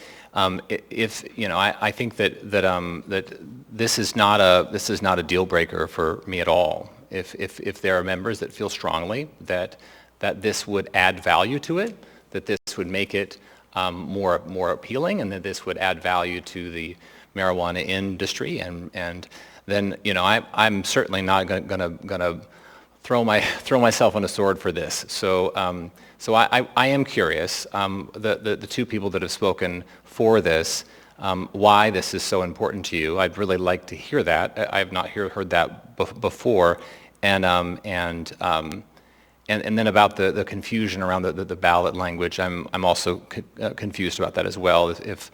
If there's not a statement in the language, why that would create confusion. So again, I'd like to move forward and talk about the more substantive parts of this for me, but I'd really love to hear from others who are for it and just get a sense of why. Thanks. So the amendment is still on the floor. Mr. Cross on the amendment? Yes. Yeah, I'm not opposed to removing it. I mean, I love low taxes, so I'd love to see it stay, but I think regardless if it stays or go, I would hate for anybody to jeopardize the value of what we're trying to do here, because we recognize what kind of situation our early childhood and care and education is in, and how desperately it is need to be funded. And so, I would prefer to see this stay in, but if it doesn't, I still think this is a huge benefit to our community, and I'd hate to see anybody think so short-sightedly and not carry this forward. So thank you. Thank you, Mr. Cross. Mr. Constant? I think simply put, it's the parable of the goose that laid the golden egg, that this industry is nascent and beginning, this industry is heavily taxed, and this industry is struggling through consolidation, and these taxes could in fact be the thing that tip the industry into failure. And so there are pockets of black market that are starting to open back up again, and it's because the state taxation regime is bad, and it has been since the beginning, and it's taxing industry in a way that is making it impossible to proceed, and we're just joining the party. And so for my part, yes, it is of the parable of the goose that laid the golden egg. Cook the goose, you won't have any more eggs. Thank you, Mr. Constant. Next is Mr. Peterson. Thank you, Madam Chair. You know, I'm not sure which version this was in. There's been a number of versions over the last 4, 5, 6 months. But this was something that I liked when I saw it, and then disliked it when it was removed. That's why I was instructing Mr. Gates to put it back in here. And I think if people in the marijuana industry are able to get the word out to their customers about this, I think that there won't be an increase until 2028 in local sales tax. I think that will help get additional voters to the polls to support this. And yes, this industry is overtaxed. If you consider the $50 an ounce from the state, and the overall tax rate is 35%. And that's just going to tax this industry out of existence in a period of time. And like Mr. Constant mentioned, some operators are considering going back to the black market where they don't have to worry about rules and regulations and taxes. So I think we need to be a little bit careful about increasing marijuana taxes. Thank you. Thank you, Mr. Peterson. Next is Ms. Quinn Davidson. Yeah, just quickly, I mean, I would be fine supporting this amendment because I think it just, again, restores us back to where we were before, and I don't think that this proposal needs to include a change there. But I think from a practical perspective, and I've shared this with Mr. Croft too, in conversations, is that I think it's really unlikely that we vastly raise the marijuana tax anytime soon, just from a practical matter, right? It would take this body agreeing to do that, which, as you can see from some of the conversations we're having, I think would be really a big lift.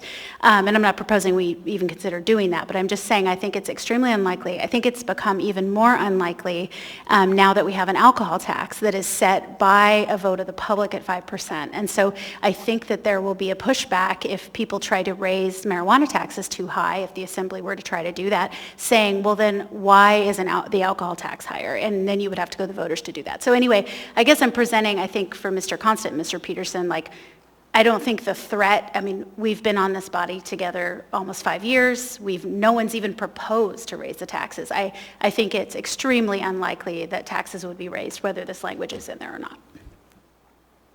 Thank you, Ms. Quinn Davidson. Mr. Perez-Verdia. Thank you, Madam Chair. I withdraw my motion, if I can get agreement from the second. Yes. And the second agrees. So the amendment is no longer on the floor. Mr. Perez-Verdia, actually, we have a late on the table. Yep. Well, why don't we move to that? The letter from the school district? Yes. I move to introduce or lay it on the table? Lay on the table. Move to lay it on the table. Thank you. Second. And this is an unnumbered AIM, subject Anchorage School District response to AO 2022-17 with a letter attached. The motion has been made by Mr. Perez-Verdia to lay this on the table, seconded by Ms. Zalatel. Seeking unanimous consent.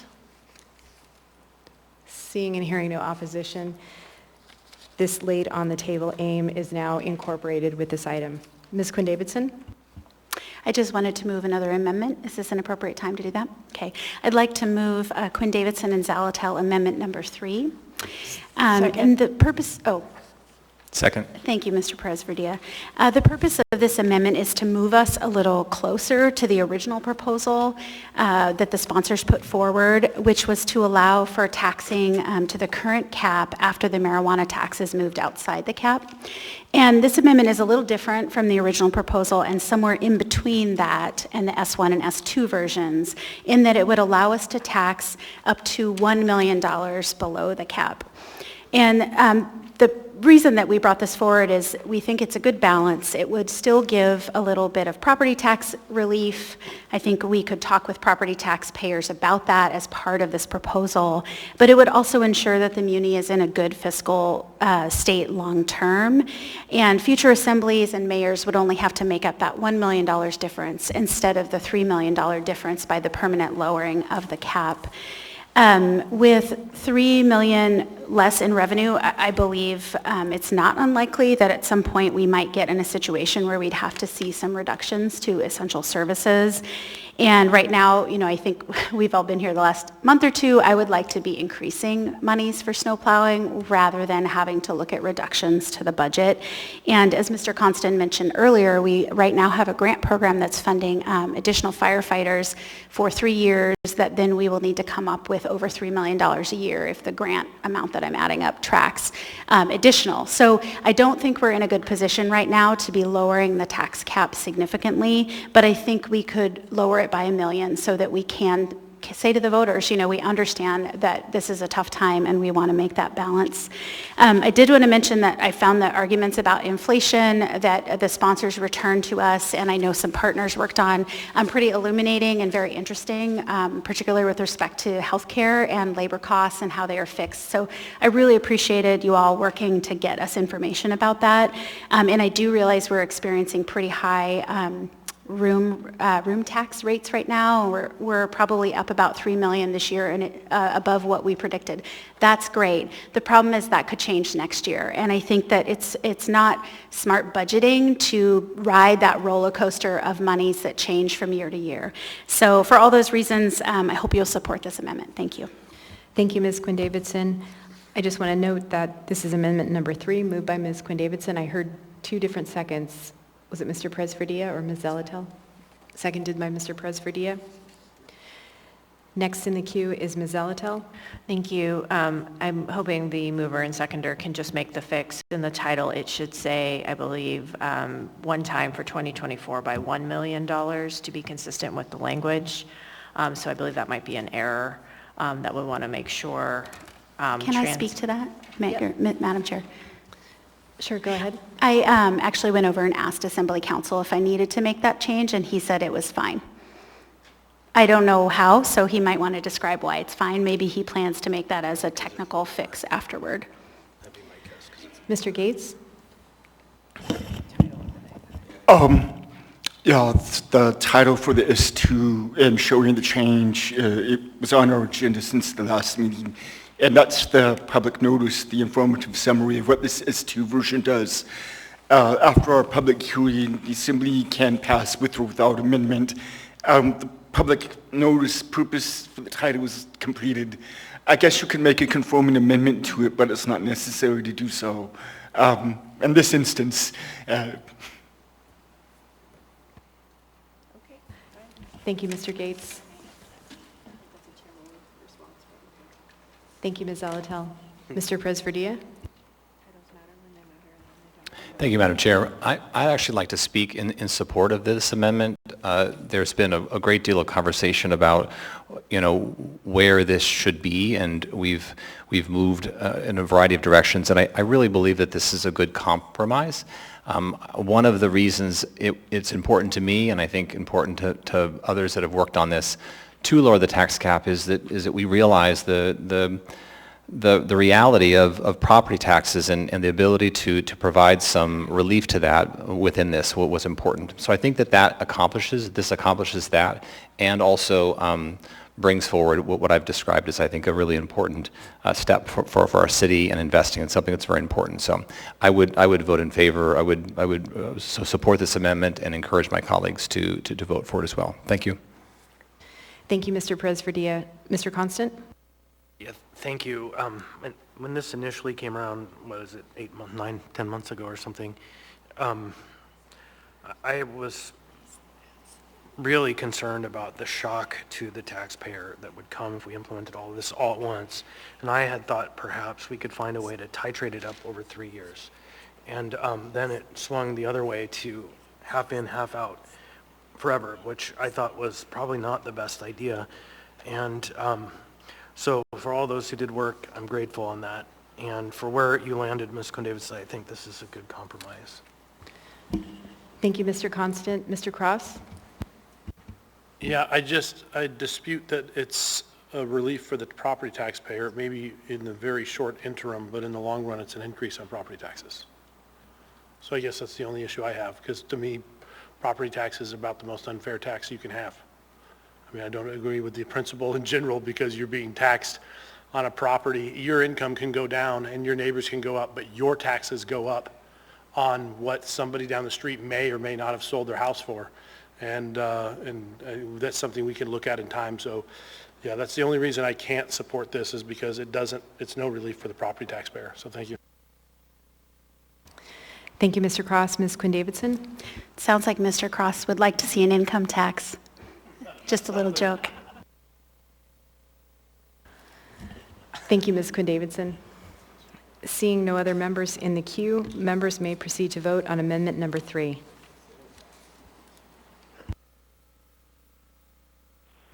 Mr. Peterson? Yes. Mr. Salt?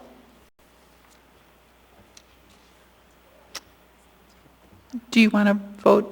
Okay, thank you.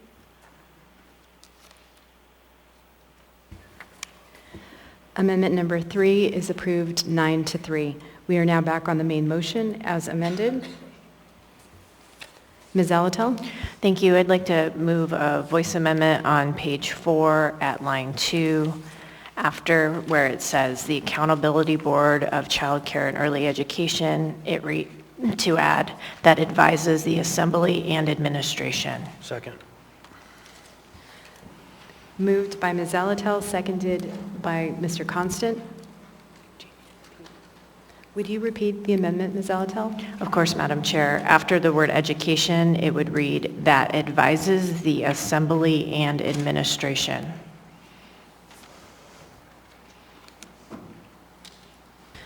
Thank you. Go ahead, Ms. Zalatel. Thank you. Just as I moved with regard to the MOA Trust Fund Board, this is to make it clear that this board is to help and assist both branches of government. I think it will get further refined in any enabling legislation, but this makes it clear from the charter language and the ballot proposition that that's the intent. Thank you. Thank you, Ms. Zalatel. Mr. Rivera? Yeah, thank you, Madam Chair. So, question to the sponsor. So, is it your intent that the charter reflect that language? Because, as I understand, this is just the question, so the charter will not reflect that language. Okay. Yes, it is. Thank you, Mr. Rivera. So, to figure out where that goes, just one second.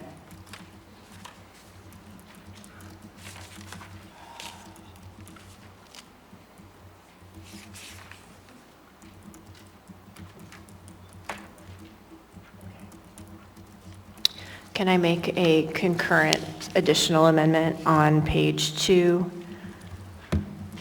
Yes, go ahead, Ms. Zalatel.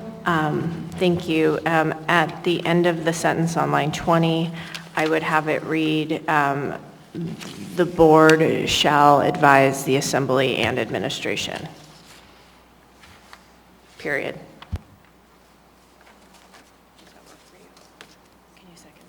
Sorry. Second. And does the second concur? Mr. Constant agrees with this addition to the amendment. And again, this is page 2, line 20, to add after charter, period, the board shall advise the mayor and the assembly. I used the assembly and administration, but The assembly yep. and administration. Thank you. That way it's consistent in both spots.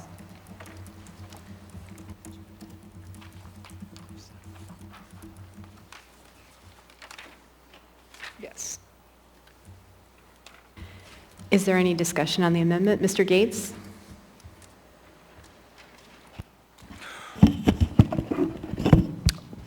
Well, I would just comment that this kind of language is something you can put in ordinance that implements the charter, and the Assembly has that power to do that by ordinance and instruct this board to advise both.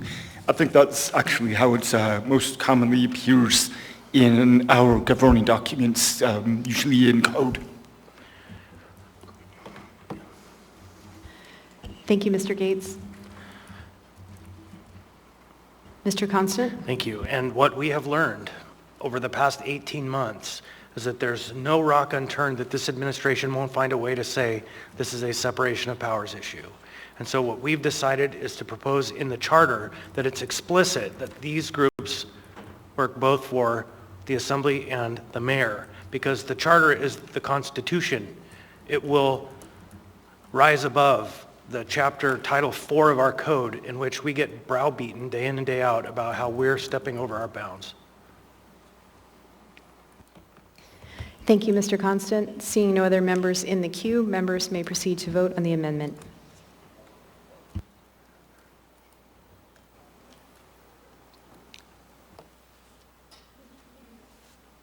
Mr. Peterson? Yes. I love Shakespeare, but I think that should be the board. The amendment is approved 12-0. We are now back on the main motion. I was as thinking amended. more Dungeons and Dragons, but yeah. Mr. Gates?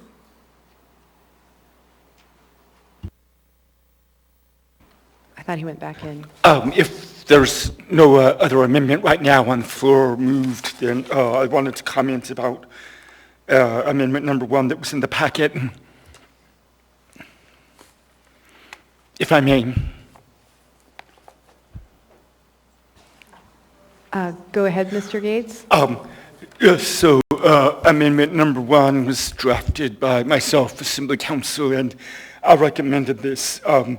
I only talked to the sponsors of the ordinance, and they didn't want to sponsor this, but I strongly suggest that it's really legal necessity to insulate this proposition from challenges by, I guess, anybody who doesn't like it and challenges that as invalid, because I put in the purpose and summary, the rationale, but in general, Alaska jurisprudence on election law looks at propositions and reviews language, and they have these standards that you have to tell the voters, you know, the good and the bad as well.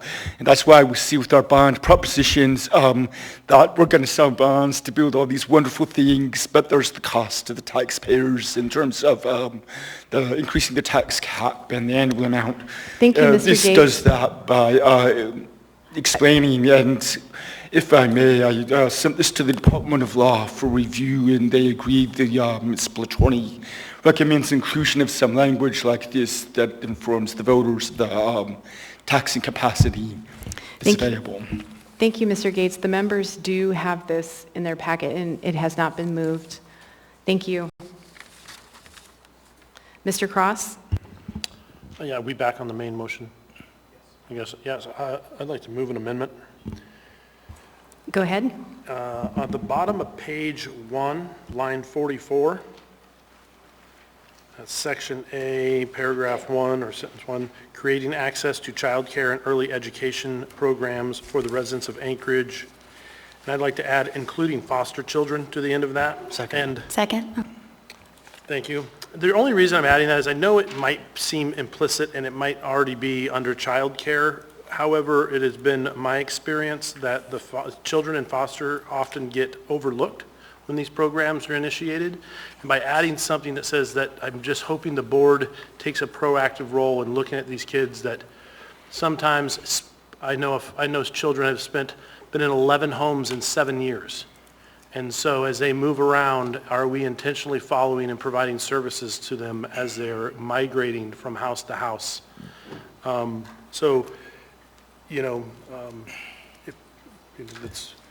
That's my intent. Thank you. Thank you, Mr. Cross. So the amendment was moved by Mr. Cross and seconded by Ms. Quinn Davidson. Go ahead, Ms. Quinn Davidson.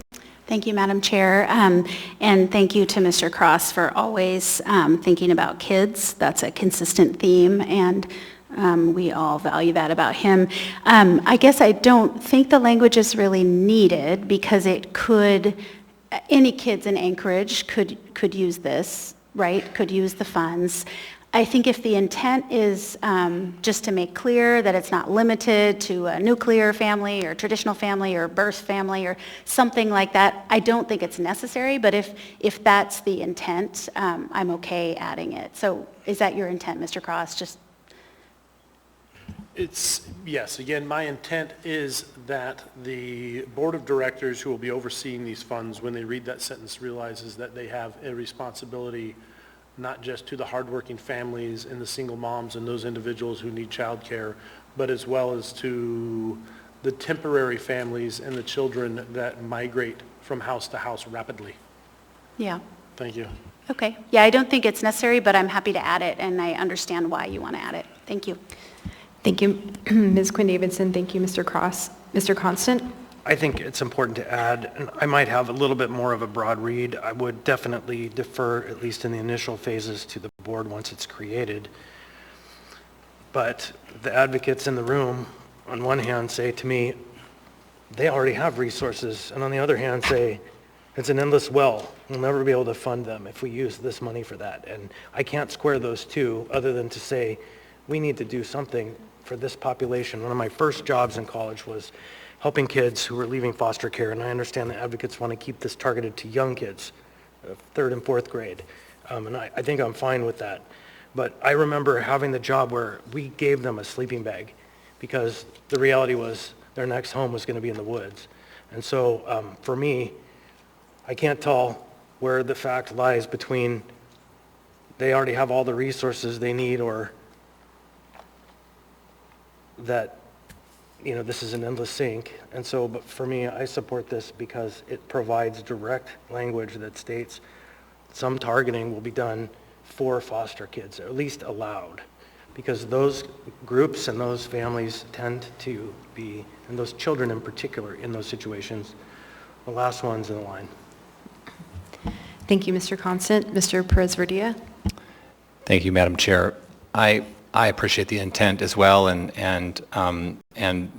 believe that this is language that may not be necessary. I also think that when we get to developing the language for code and really beginning to specify the makeup of this board and the focus and those kinds of things, that this is language that can be inserted there to ensure that that's one of the areas that is focused on. So, and I think my only concern is that we haven't identified other groups of children as well, homeless children, a variety of things. And so, I think that this can be, I think this is addressed in the language already, and I think that that it can be addressed in code. But I'm certainly not going to vote against it. It doesn't hurt anything, and I think it's an area that is of great importance to our community, and I think that that when this does pass and we begin to talk to people about it, I think this is a part of that narrative that should be there. I think that we should be talking about the fact that that's an area of our community that needs to be addressed. So. Thank you for bringing it forward. Thank you, Mr. Perez-Verdia. Mr. Rivera? Thank you, Madam Chair. Yeah, I'll likely support this amendment as well, and I did want to raise the same points as Mr. Perez-Verdia did regarding the charter versus the ordinance. This amendment would, in effect, change the charter, and usually you don't want to be so prescriptive unless you really want to bind yourself to doing something, and it sounds to me like this is something that Mr. Cross does want to bind ourselves to doing. And I am supportive of it. Thank you. Thank you, Mr. Rivera. Mr. Voland? Thank you, Madam Chair. I appreciate the amendment, and I think if myself as a voter saw that highlighted, that would make me more likely to vote for it. Thanks. Thank you, Mr. Voland. Seeing no other members in the queue, members may proceed to vote on the amendment.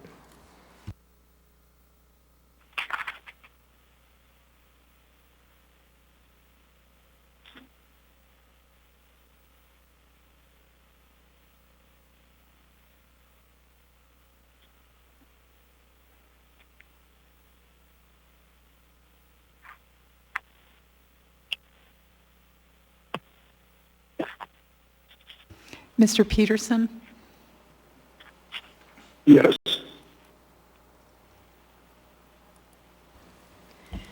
The amendment is approved 12-0. We are now back on the main motion as amended. Is there any further discussion? Mr. Presverdia? Thank you, Madam Chair. Just want to take a few moments to comment before this moves to the vote. I think most of us know how important access to childcare and quality early learning is, and what an important investment it is for our city, for our children, for families, for our economy. And we know that these kinds of early investments, these upstream investments, just are so important and will make such a difference for our families and our city. So I don't need to go into all the information about why this is such an important investment. But part of the reason that I think this is so important is that it allows us to have dedicated investment in something that we all know is so important, and it shows that this city has identified this as a priority. We have the opportunity, those of us who are involved in this, to meet with other cities that are doing similar work and have seen the positive impacts of this. And I think those kinds of impacts we'll see in our city as well.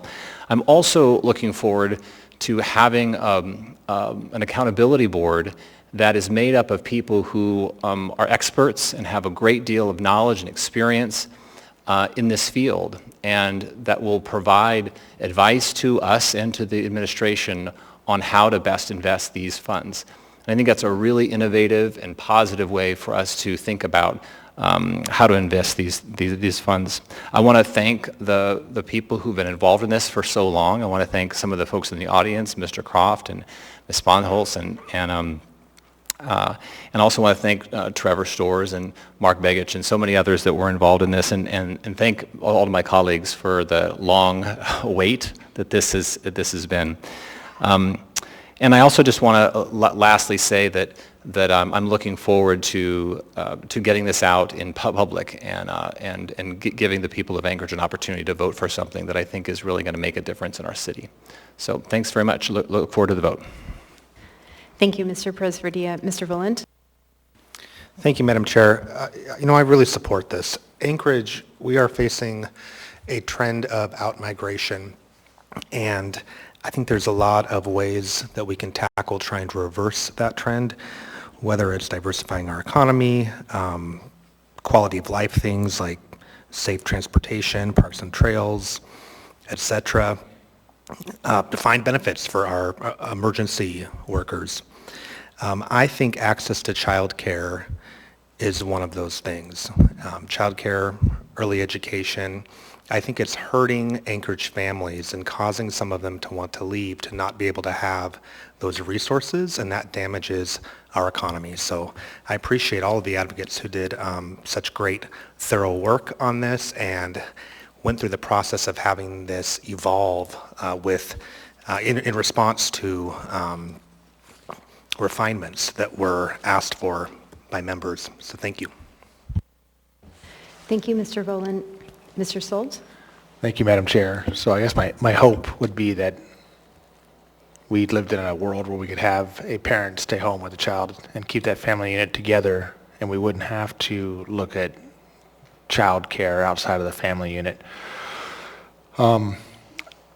My issues with this one are dedicating 100% of our marijuana tax to a single expenditure.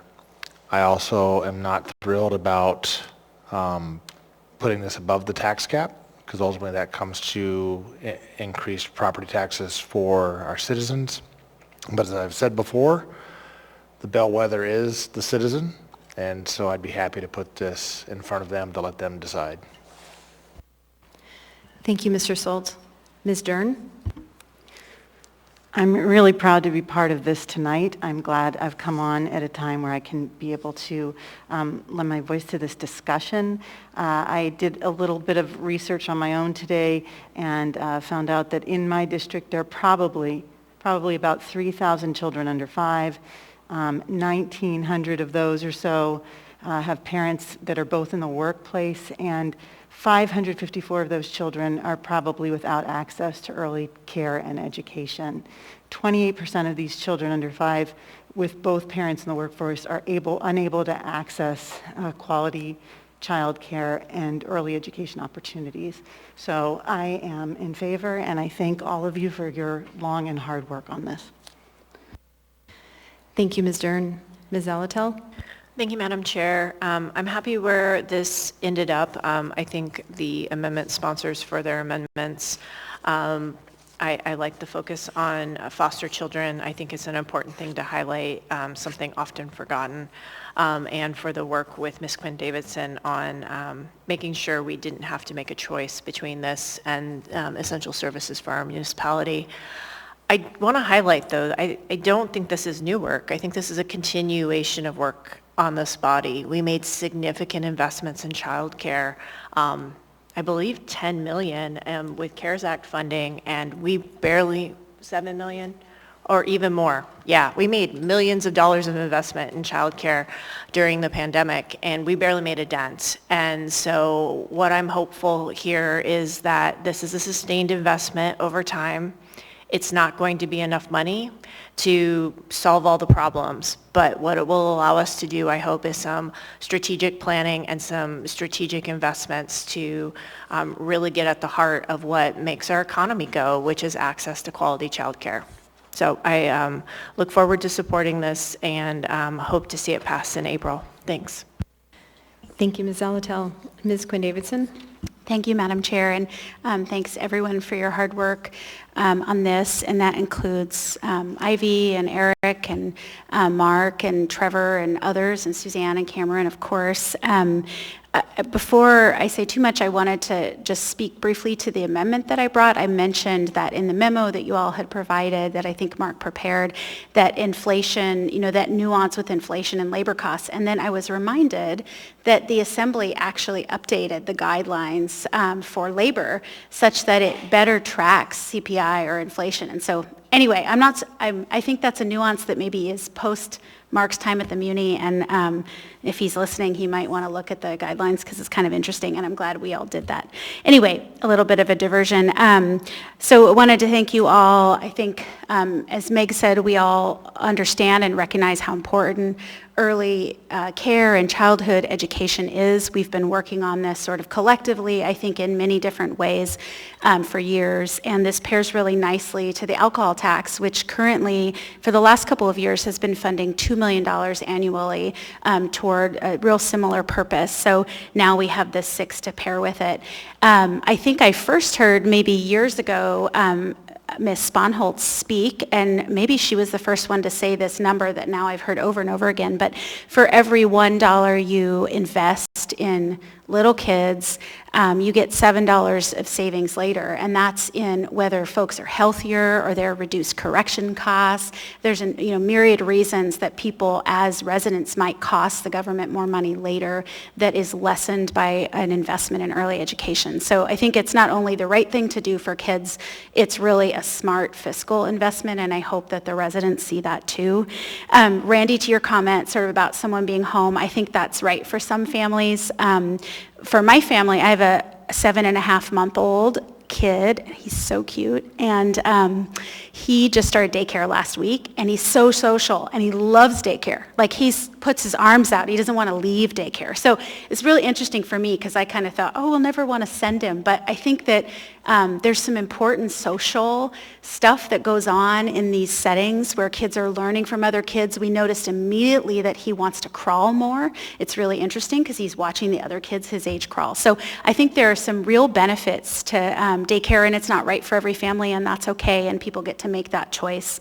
I think the only thing that I would say that's not as positive is I do wish that at the beginning we had maybe had a little bit more kind of big brainstorm and think all together, because this is such a big issue in the Muni, and I don't think I would have picked this structure. I kind of thrown out like, there's sales tax ideas, or there's other things where you can give significant property tax reduction and also get a significant amount in sales tax collection that could fund, not only fully fund early care and childhood education potentially, but also some other projects that people might be more enthusiastic about, voters might be more enthusiastic about. So I do think we kind of missed that opportunity, and I do worry that, we've asked the voters to invest in early childhood education through the alcohol tax.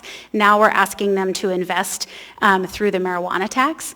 And it gets harder to ask them to invest again a third time, even if the ask in total is the same amount. So I think strategically, I'm not super excited that this is just $6 million. That said, it's so important for all of the reasons that people have shared, and I'm really glad to be able to support it and really thankful to everyone for working on it. So thank you. Thank you, Ms. Quinn-Davidson. Mr. Constant? God, could you imagine if I voted no, what would happen? It would be very bad. Yeah, it would be very bad. All the hardship I put the supporters and sponsors through on this, number one of which is Ms. LaFrance, who I've had many conversations with over the months. This was first introduced in January of 2022. For those of you who are new to the body, that's well over a year ago now. And we had it almost go on the ballot, but things were a little bumpy at the time, and so we pushed it out to May, and then we heard it again in July, and then September. And I think that the advocates have done a really great job of kind of pushing their way through the barriers and the resistance that was inherent in this question and trying to figure out what to do. And so I'm happy to support it. Thank you, Mr. Constant. Ms. LaFrance. Thank you, Mr. Chair. I just want to echo what my colleagues have already said, and that is thank you, all of you. Thank you to the community working group and the advocates, especially Ms. Von Holz, Mr. Croft, Mr. Storrs, for your tremendous effort. I very much appreciate the body's willingness to engage in multiple work sessions and to really hammer out this issue, and I'm hoping that we are going to have a unanimous vote here, because if everyone applies the standard of is this good enough to send to the voters, I think it very easily passes that bar. So I look forward and hope for a unanimous vote. I think this is a great opportunity to do, as Ms. Zalatel and Ms. Quinn-Davidson have said, and both who have been tremendous advocates in this area, and that is to continue the investments we've already made and to continue that investment. So thank you to everyone. I believe that if this goes to the voters and is approved, it will help the children and the families in our community grow stronger. So again, thanks to everyone who helped to bring this forward. Seeing no other members in the queue, members may proceed to vote on the motion to approve AO 2022-17 S2 as amended. Mr. Peterson? Yes.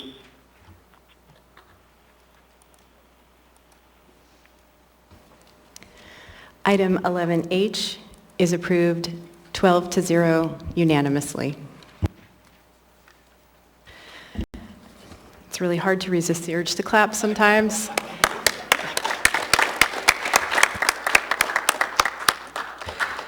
So as I mentioned earlier in the meeting, we have one more item to take up for the bond, and we are also set to go into executive session if the body agrees to change the order of the day.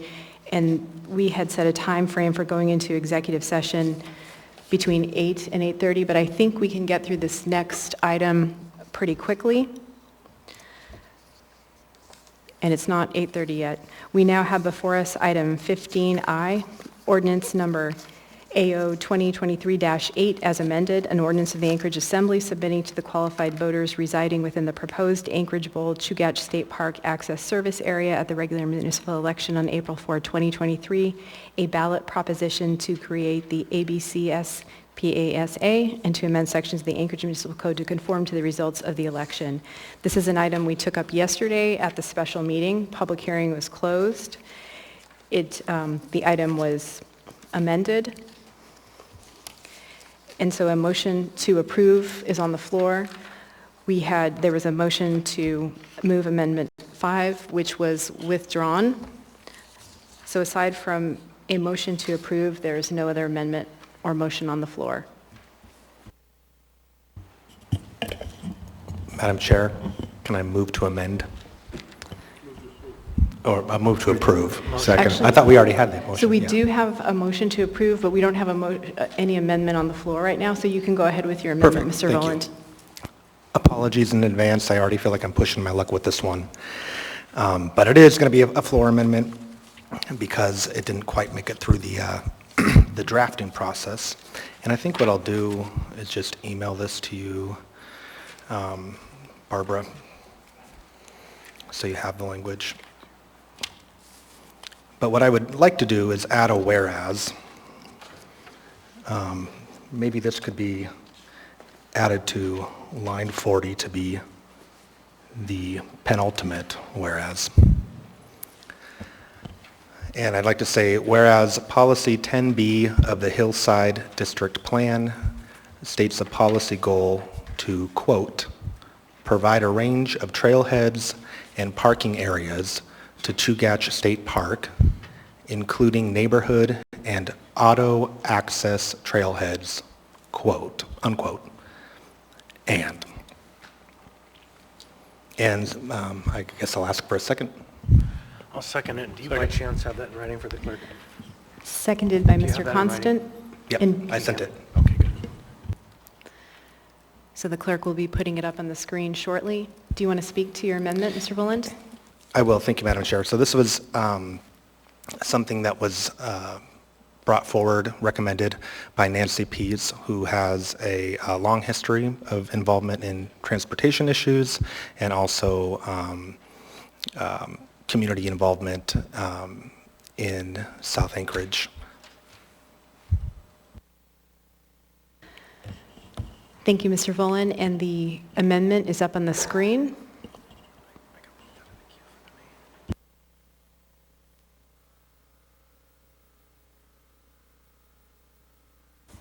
And Mr. Constant, you are in the queue for the main motion. Is there any discussion on the amendment?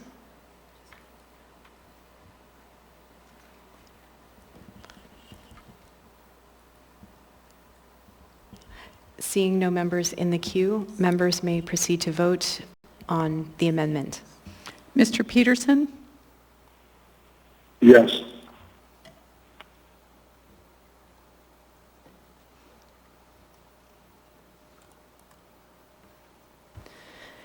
The amendment is approved 11-1. Mr. Constant, on the main motion as amended? Yeah, thanks. It was just pointed out to me, if you look at lines 28 to 31 on page 1, we effectively just reiterated the same policy. Even talks about State Park Policy 14C. So the original had that in there. It's in there twice now. But that's not my amendment. I'm here to ask you, Madam Chair, and Mr. Salt, your thoughts on the turning and arm folks. Do we let it ride as it is? I would agree to let it ride as it is with turning an arm. Meaning without turning an arm included, right? Okay. And that is my position as well. We haven't received much feedback yet, and I think this is something that I would feel much more comfortable with after they had an opportunity to discuss at their community council. And I don't think that I hear the same amount of conflicts on turning an arm as I do on the Upper Hillside, and so there's certainly some argument to say go where the problem is. I think it's regrettable that we don't include them, but I won't push it. Thanks. Thank you, Mr. Constant.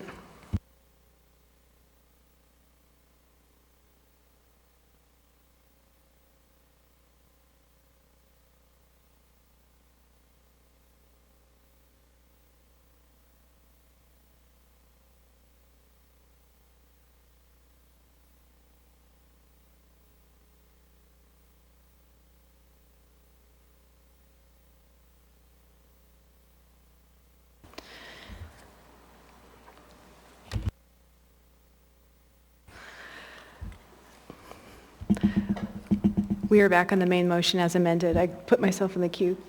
Chris, can you recognize? Yeah. Yeah, Mr. Burns. We're up against a deadline here, but I wanted to give a quick shout out to Joe Connolly and Roger Marks, who actually that's the reason why I met them, is they were dealing with this issue and have been dealing with this issue for years of how to maintain these roads that are in a service area that so many people use to access the park. So they've done tremendous work on bringing this issue forward, not just illustrating the problem, but finding a solution. So thank you very much to Joe and Roger and to all who have been involved in this collaborative process. Thank you, Mr. Solt, as well. And seeing no other members in the queue, members may proceed to vote on the motion to approve AO 2023-8 as amended. Mr. Peterson? Yes.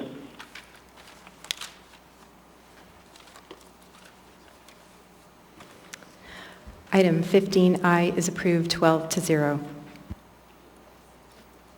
Unanimously. I really like this streak. Make a motion, set the foundation.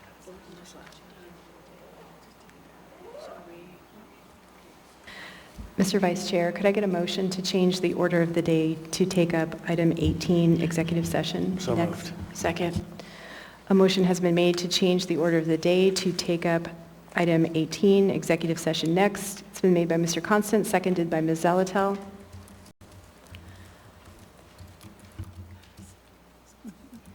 Seeking unanimous consent on the motion to change the order of the day. Seeing and hearing no opposition, the motion to change the order of the day has been approved, and we will now move to item 18, executive session.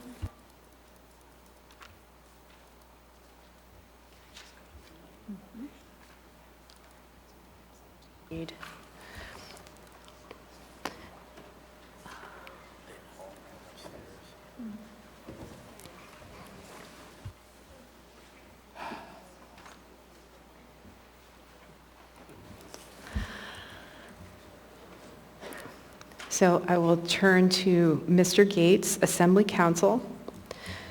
Mr. Gates, an executive session has been requested by the Assembly. Would you lay the foundation to support a potential motion to move into executive session?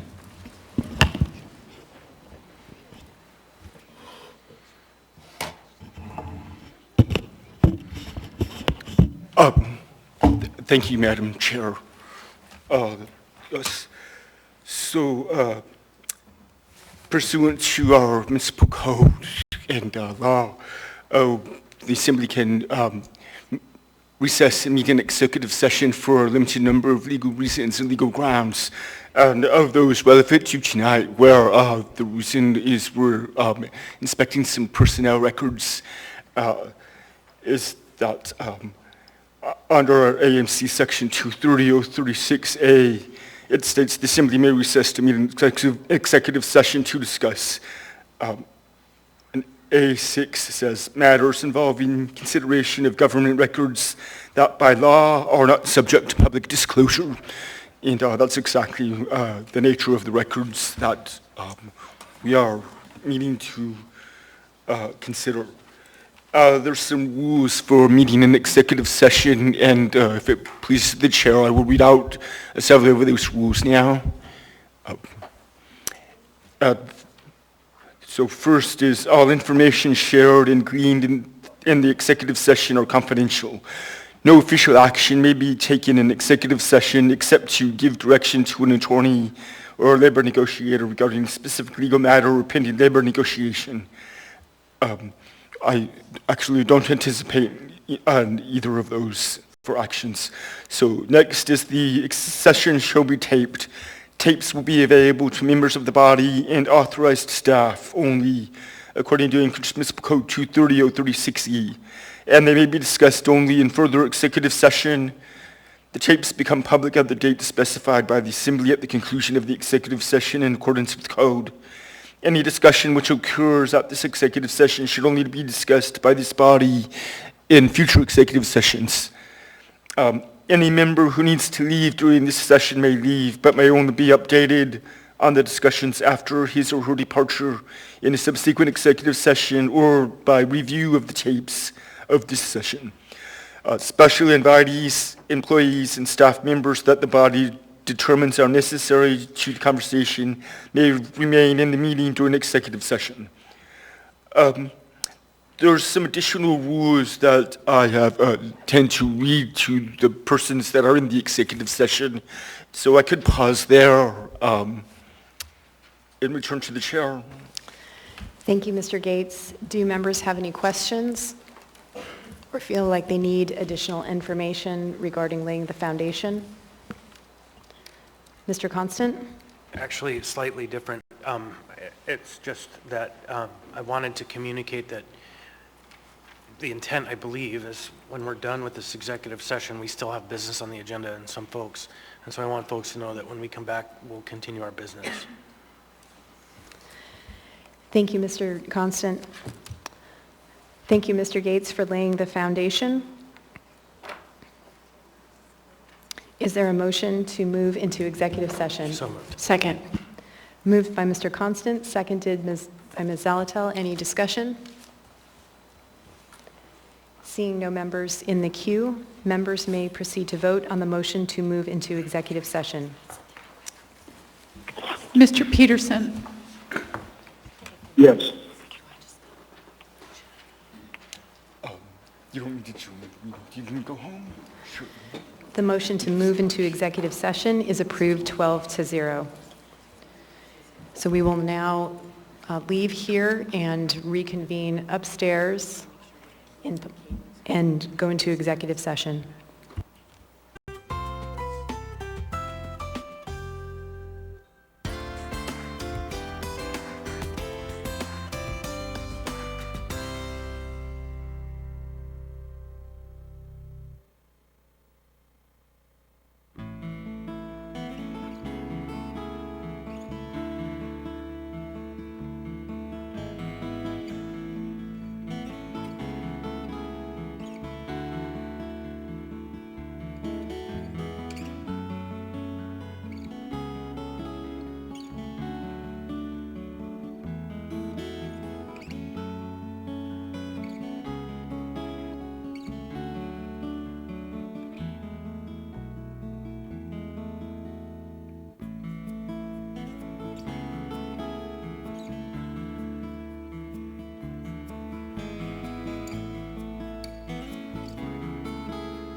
We are back on the public record.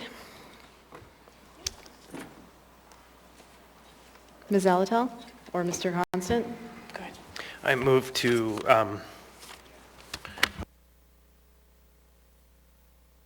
extend to 11:30. Second. A motion to extend to 11:30 has been made by Mr. Constant, seconded by Ms. Zalatel. Seeking unanimous consent. Seeing and hearing no opposition, we are extended until 11:30. Before I ask for a motion regarding the record from the executive session, I want to note that there was one motion at 10:37 p.m. made by Ms. Zalatel, seconded by Mr. Cross, to move out of executive session.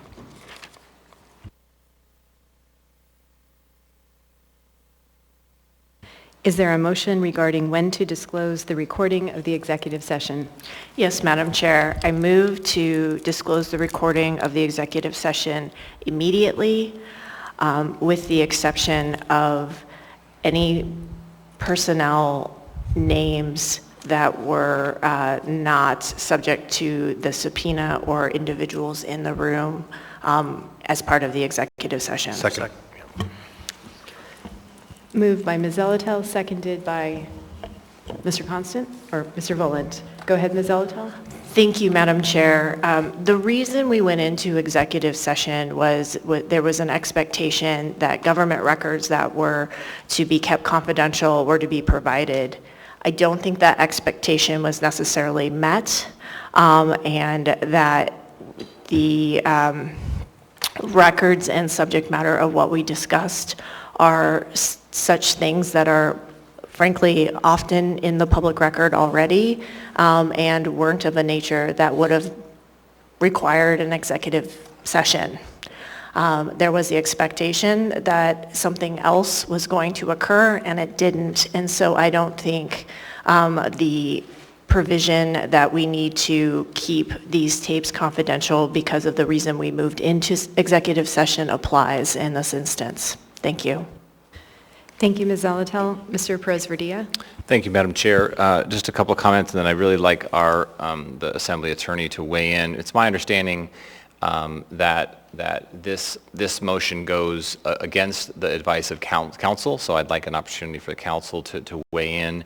And also just a clarification, maybe Mr.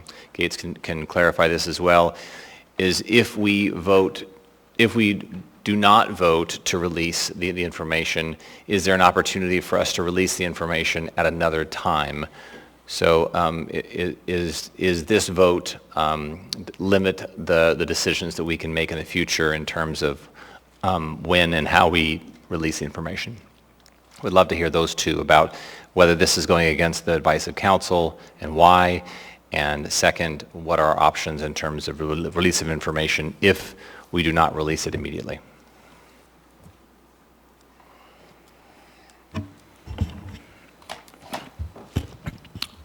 Thank you, Madam Chair. My advice was to not release these until the government records that we convene an executive session in order to discuss are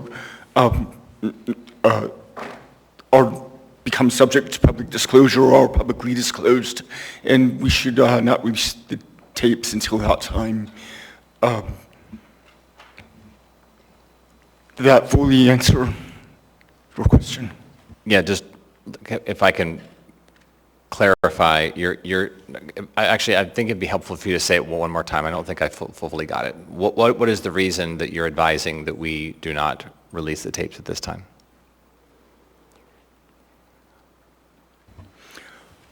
The reason I advise not to release immediately is the purpose and nature of our executive session was to discuss matters involving consideration of government records that by law are not subject to public disclosure, and that privileged status was asserted, and I would not recommend releasing the tapes of our discussion and our consideration of the document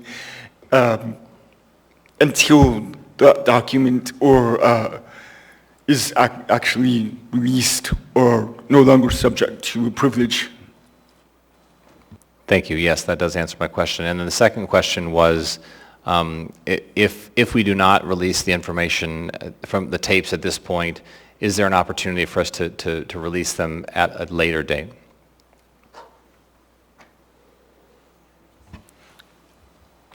A quick answer is yes. Thank you. Thank you, Mr. Perez-Verdia. Next is Mr. Constant, and I'm unable, my system's rebooting. I should be able to take people out of the queue soon. Thank you. A couple of things. I'm looking in this section under executive section in the code, and I seem to recall there was an opportunity to provide a public discussion, a public hearing to a person who might feel that their reputation is in question here.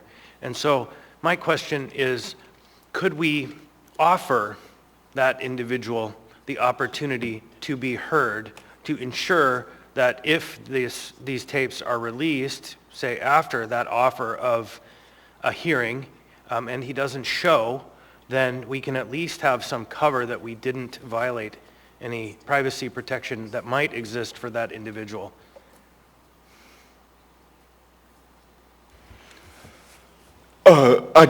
don't think the circumstances in which we convened really would operate that way. We convened an executive session not about the character or reputation of a certain individual, or we convened to look at some records that were privileged and confidential, although they name an individual.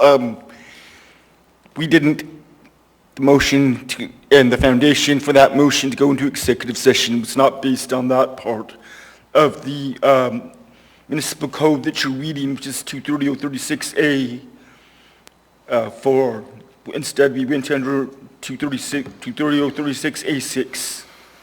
So, our Open Meetings Act by state law requires us to narrowly construe these exceptions.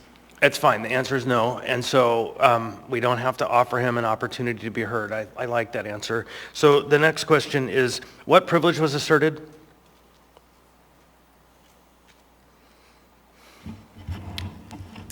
These are government personnel records. That wasn't the privilege that was asserted over the document. And there was a deliberative process privilege asserted. Right. That is what I believe was the only privilege that was asserted on the document purporting to be a report that was provided to us. And so my question is, at what point does a deliberative process privilege end?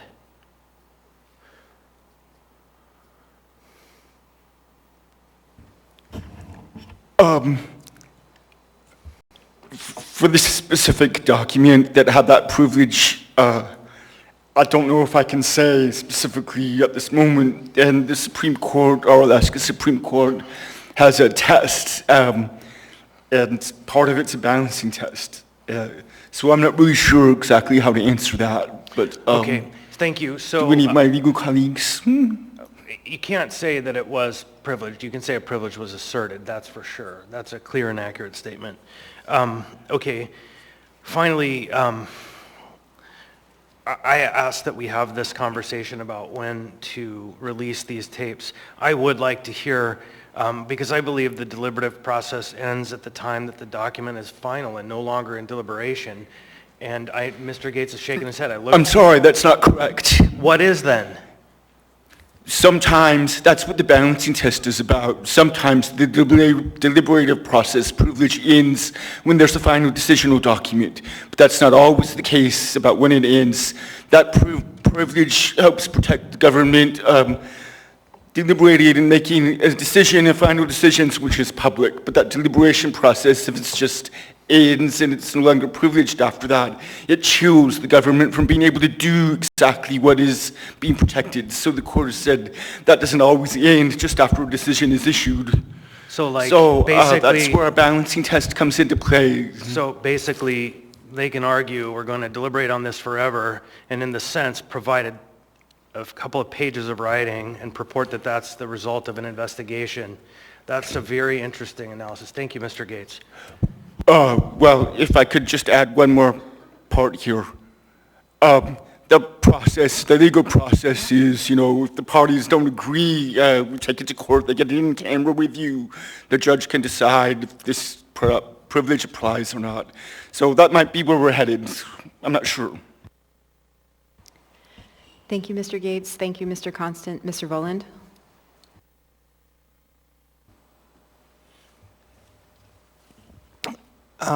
Thank you, Madam Chair. Gathering my thoughts. I think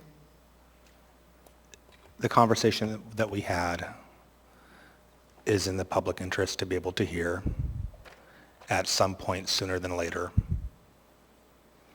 I also think I could foresee us having more executive sessions in the near future. And I think it's going to get really hard to keep track at a point of what was said if we have multiple executive sessions in a row. So I just kind of want to throw that out there. Thanks. Thank you, Mr. Voland. Mr. Cross? Yes, I would agree that our content did not seem to make sense for executive session, but at the same time, since it didn't make sense and everything that at least I heard, I think you could pick out from an ADN article or pick up anywhere, just to be safe, you could say keep it confidential. I don't know that it's, I can see from the public standpoint where They absolutely deserve to know eventually what those timelines look like, but I think, I anticipate that there's not going to be any new real revelations, so I'm just like, keep it confidential then, just for the sake of being legally prudent. So thank you.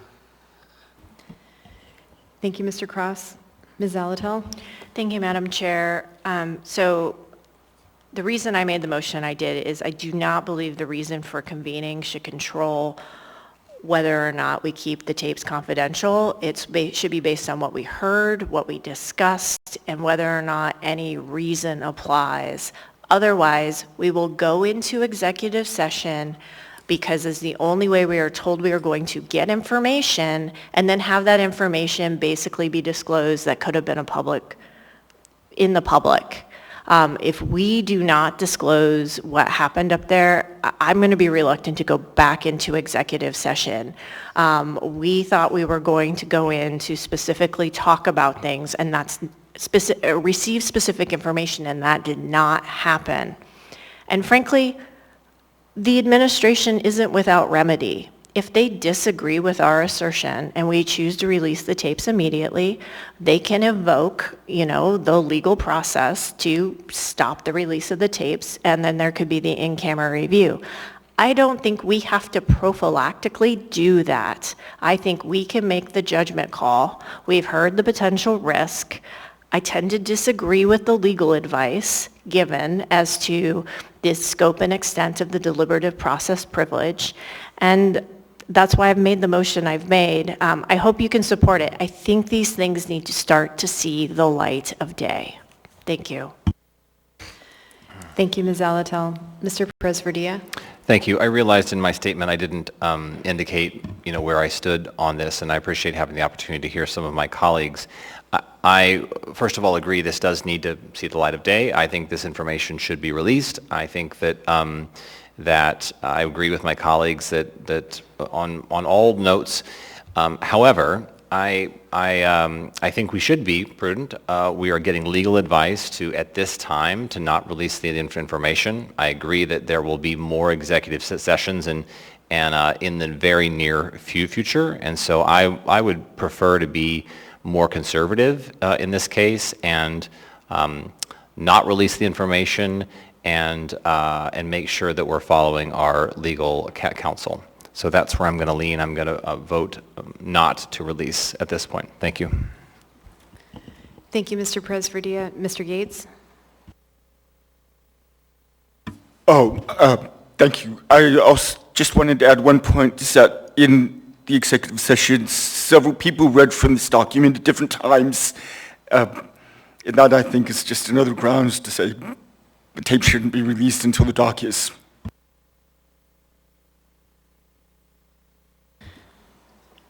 Mr. Rivera? Yeah, thank you, Madam Chair. So I intend to vote for this motion. I think in large part because I think we need to understand that the legal advice we get is exactly that. It's legal advice. And I think Ms. Zalatel has made a compelling argument that she doesn't agree with the advice, and I think she makes a compelling argument as to why. And I think, everything that happened, I think as others have said, in that executive session, the report that we received, could have read about in the ADN. So I don't know why we wouldn't just release this so that the public can really see what is going on or hasn't been going on regarding the Gerace investigation. Thank you. Thank you, Mr. Rivera. Mr. Sweet? In so many words, I agree. I went in under the impression we would get a bunch of information that needed to be private, and we weren't, and therefore we need to release it. Pretty open and shut case in my book. Thank you. Thank you, Mr. Sweet. Mr. Constant? Yeah, I'm curious under what conditions the report might be deemed releasable by the administration or legal. Is that a question for Ms. Christensen? Yeah. Through the chair to Mr. Constant, under what conditions the report might be deemed to be releasable? Right, because we're hearing from Assembly Counsel that he believes the tape should not be released until the report is, and so my question is, under what conditions would the report be releasable? Typically, the process that we go through when we get a request for personnel documents is that we request that a court have an in-camera review of the document to decide whether the requesting party has a valid reason for getting this document when weighing the privacy interests of the subject of the document. And then we ask for special conditions in the form of a protective order to be placed on the release. That could be redaction. Sometimes it's that the copies are returned to us when the document is no longer needed. There's any variety of conditions. Thank you. Thank you, Mr. Constant. Thank you, Ms. Christensen. Ms. Dern? My question is for legal. I'm trying to understand if we've, as a body, ever done anything like this before, and if doing this in any way sets precedent going forward. Is that a question to both Mr. Gates and Ms. Christensen? Yes, thank you, for both. I'm sorry, could you clarify when you say done this before, do you mean? Have we ever released tapes from executive session before? The Assembly has voted to release according to the schedule we have in code or longer, but I don't recall, I guess, the Assembly ever deciding to release tapes sooner than stated there. But I would tend to agree with Mr. Gates. I'm not familiar with a situation in which the body has voted to release executive session tapes immediately. At the very least, it seems like the tape should be reviewed because it's very hard to issue an opinion on the fly without having perfect recollection of what was said during the session. I think it's hard. It's just hard to evaluate that. Thank you. Thank you, Ms. Dern. Seeing no other members in the queue, members may proceed to vote on the motion to save executive session tapes immediately with the exception of any personnel names who are not subject of the subpoena and not in the room. I think, should that say release executive session tapes, Madam Clerk? To release executive session tapes immediately with the exception of any personnel names who are not subject of the subpoena and not in the room.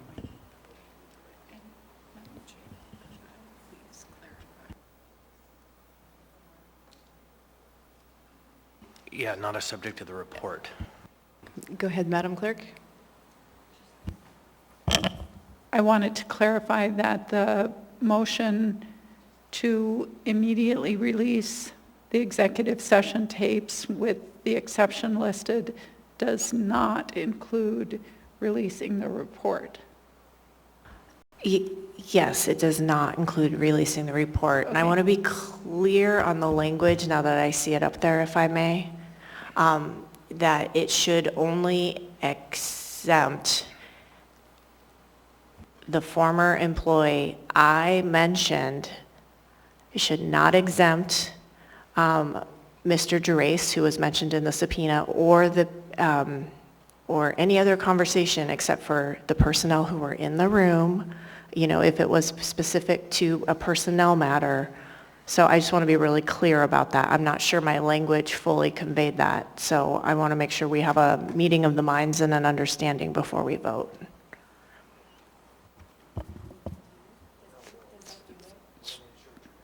Through the chair, I understood that I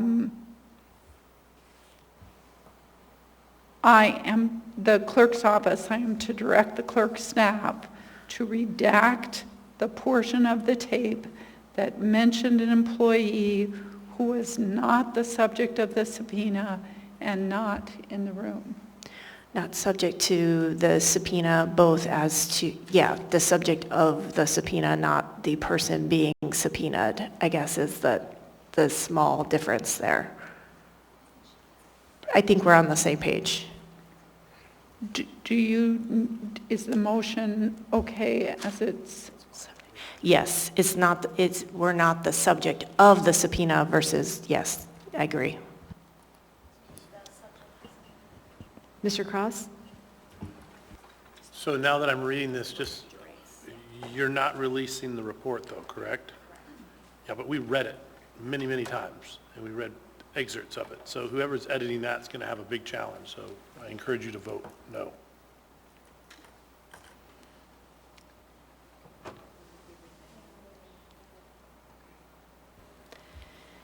Seeing no other members in the queue, members may proceed to vote on the motion to release the executive session tapes immediately, with the exception of any personnel names who are not subject of the subpoena and not in the room. Mr. Peterson?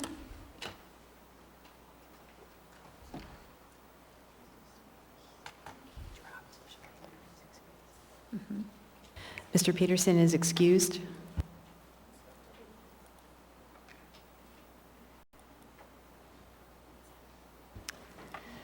The motion is approved 7-4. Wow. That concludes the end of executive session matters. We will return back to where we were on the agenda prior to changing the order of the day.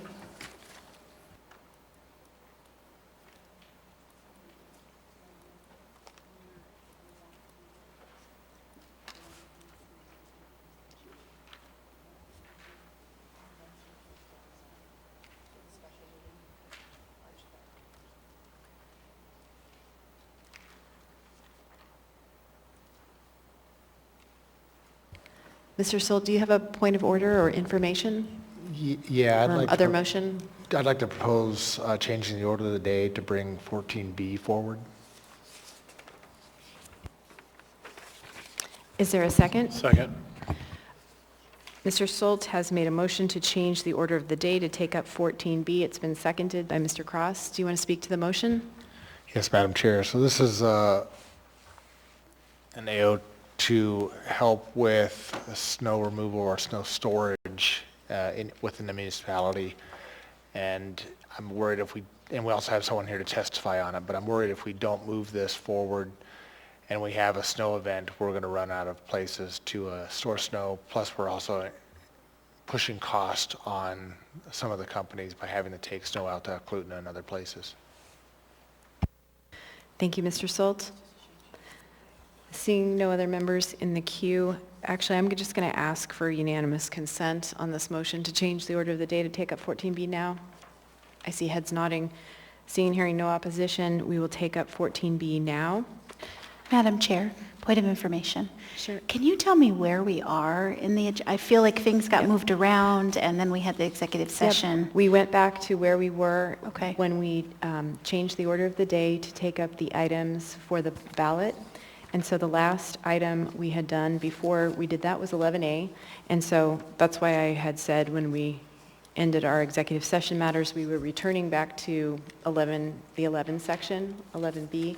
And then with the motion to change the order of the day, we will skip those if it, we just voted on it, I think. So we'll skip those, take up 14B and see how far we get. And when we're done with 14B, we would go back to 11B. But may I ask a follow-up? Sure. Didn't we have 4 items? So there was the early ed one and then 3 others that we moved. We already did One them. was the last item, which Got was it. quasi-judicial, and then the 3. Okay, so now ballot we're just bond. back at 11B and moving forward, except for Randy's. Okay, great. Thank you very much.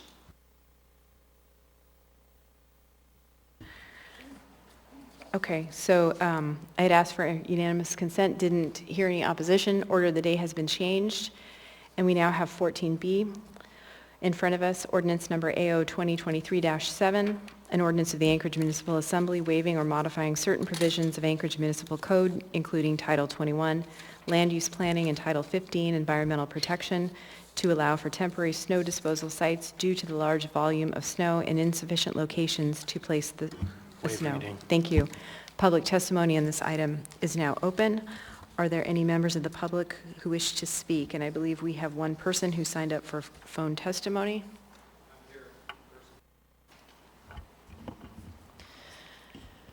Welcome. Please state your name for the record, your community council, or the area of the muni in which you live.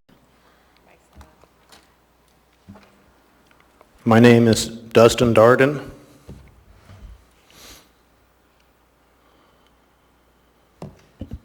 I'm here at the Anchorage Assembly Chambers to testify on efficient snow removal.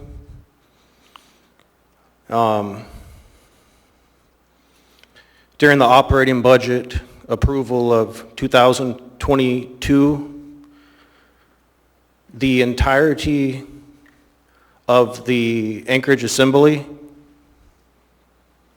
appropriated a budget which removed 2 fleet service maintenance workers who worked directly in efficient snow removal operations. This budget was proposed by Mayor Bronson's administration, and I myself, Dustin Darden's position, along with Johnny Mack's position, was removed from the budget so that you could fund people's habits of crack cocaine, heroin, Monarch vodka, and radiate them in the Sullivan Arena sports complex. Point of order, is this after relevant? you've injected them with bioweapons. Mr. Darden, I'm pausing your time. Go ahead, Mr. Volan. What rule do you believe has been I think broken? this testimony is not, or is, yeah, not relevant to the item before us. Oh, I Mr. concur. Volan, to clarify for your Thank you, small brain, Mr. Darden, if you please. don't put the Mr. money Darden. into stupid things like crackhead, Mr. Darden. you could actually get something Mr. Darden, accomplished. you- Mr. you Mr. are LaFrance, warned. him, Mrs. Mr. Darden, you need to stop speaking. I need to rule on the point of order. I concur. You refuse to come. Okay, security, please escort Mr. Darden out. He's creating an actual disruption of this meeting and is refusing to comply with the rules. I'm not touching you. If you touch me, Get out. you better give me Let's go. 5 feet. Let's Get that go. gun, put that gun on the Let's ground go. and get away from Let's me. go. Get that gun away from me. Let's take a pause here. Get that gun away from me. Somebody restrain. Okay, we're back. Thank you. Welcome. Oh, 1 second to make sure that we're back up and running here. And if you would start by stating your name for the record, please. Yeah, my name's Colby Kelly. I'm a snow removal contractor in Anchorage. We primarily service commercial properties and condo associations. I'm talking today in regarding the snow dump issue in Anchorage. As a snow removal contractor, we have very limited options of where we can dump our snow right now. All of our side dump loads have been going to Eklutna Snow Dump. That snow dump is being cut off from us shortly. We've been told we have 1, maybe 2 nights left to haul our snow with side dumps out to Eklutna. In Anchorage, we have one option right now to bring our snow for permitted snow dumps. It's the O'Malley Snow Dump. They've done a great job of keeping open this year and making as much room as they can. But all the other permitted snow dumps, to my knowledge, are not taking any more snow. They're maintained, or they're being held off limits to other snow contractors that don't own them, so that those people that own those snow dumps can maintain hauling for their own snow. If we get to a point where the O'Malley Snow Dump, the last remaining snow dump, is not open, we will have no other options to bring our snow. This is crucial. Property owners in Anchorage depend on this. We service gas stations, we service grocery stores, we service medical facilities, assisted living homes. They all have a demand for hauling snow off of their sites so that they can function their businesses and so that their safety needs can be met, their fire lanes can be cleared, their parking spots can be open for business, or their condo associations can have their available spots. This issue was brought up to members of the Assembly in early December, and we appreciate it being on the opportunity to vote on it today. It's crucial that it gets done. It can't wait another 2 weeks. Thank you for your time. Thank you for your testimony. Are there any other members of the public who wish to speak? If so, please come forward. Welcome. Please state your name for the record, your community council, or the area of the community in which you live. Yeah, name's Glenn Ball, and I am the gentleman that operates this snow dump at Peninsula Circle. I'm not sure that it's the only one that's open around town. There are others. We're nowhere near capacity, so I'm not sure where all this we're out of room things coming from, that there's nowhere for these guys to take their snow. We've never turned anybody away. There's plenty of room there. I don't know what all the hoopla's about. We have brought in a lot of snow, but again, we're not even 50% full. So there is some concern about how long people are waiting, but it's not a NASCAR pit stop. I mean, there's no time allotted to drop this snow. There's no promises that have been made that they're going to be in and out of there in 5 seconds to have to wait. I mean, it's just a common practice for anything that you want to do. Again, I can't speak for the other snow dumps in town, but ours is nowhere near full. So that's really all I got. Thank you. We've got a question for you from Mr. Constant. Okay. Thank you. So you said you can't speak for the other snow dumps, but do you have a sense of how many other of these private snow dumps that there are? I would say that there are probably somewhere in the neighborhood of 4. Okay. Thank you. Yeah. Thank you, Mr. Constant. Thank you for your testimony. Actually, one more question from Ms. Dern. Sorry, just a very quick question. Yes. Is this time of year is normal? Tell me a little bit historically about where you might be this time of year.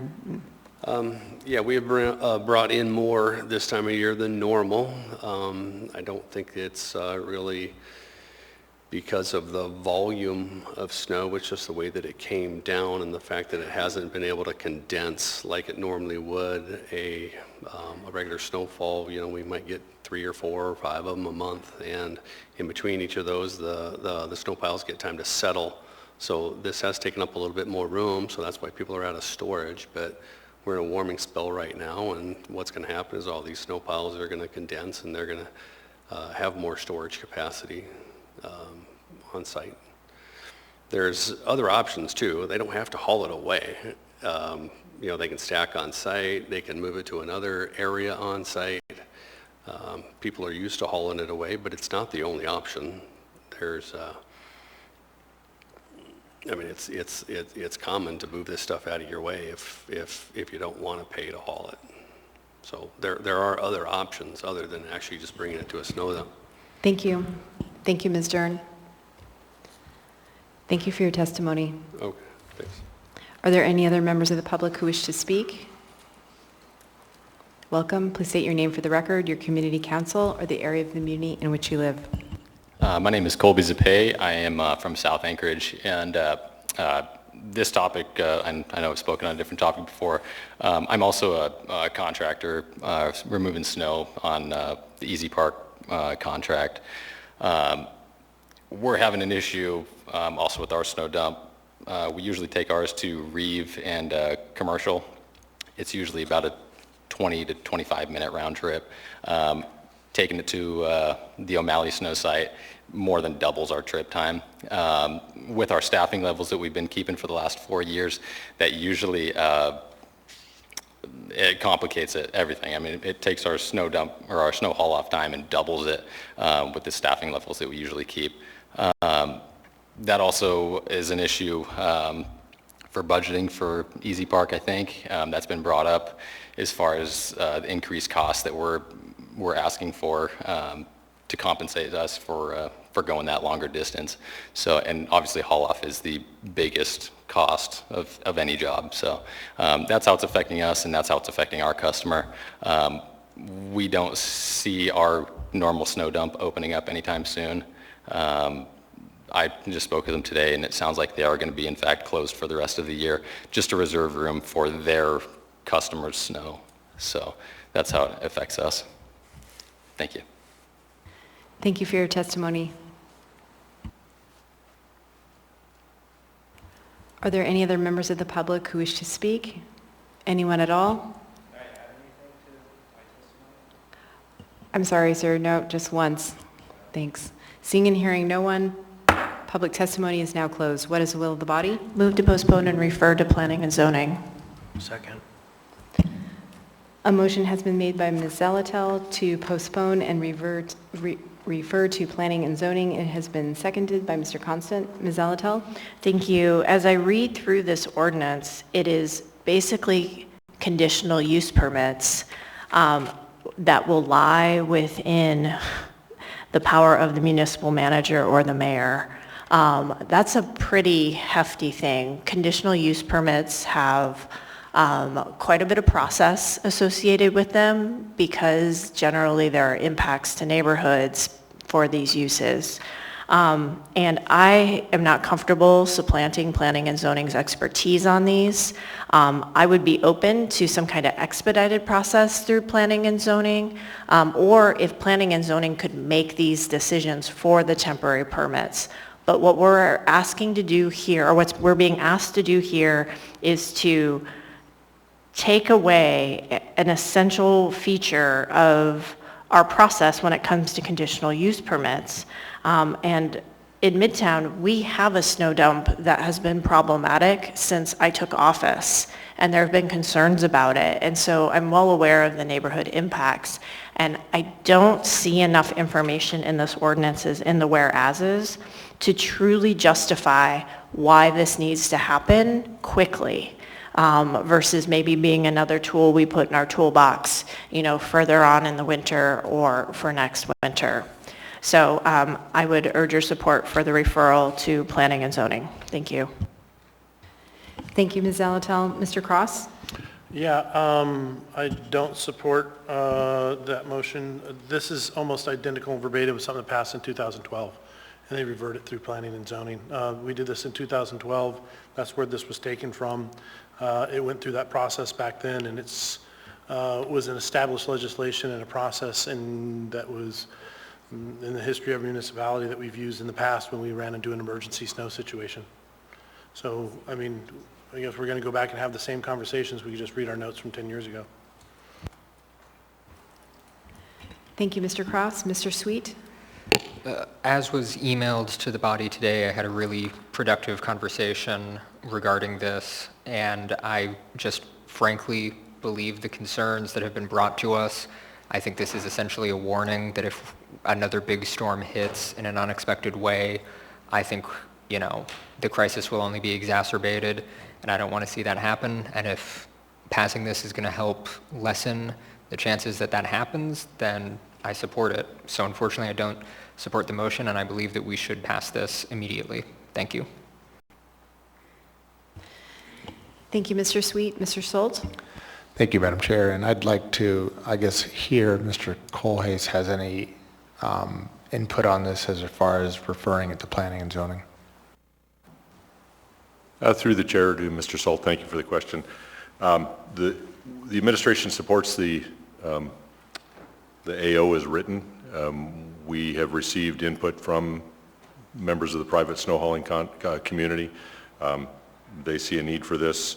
Unfortunately, the Development Services Acting Director is not on the phone. He's the one who put this together. It does provide some protections. There is an appeal period.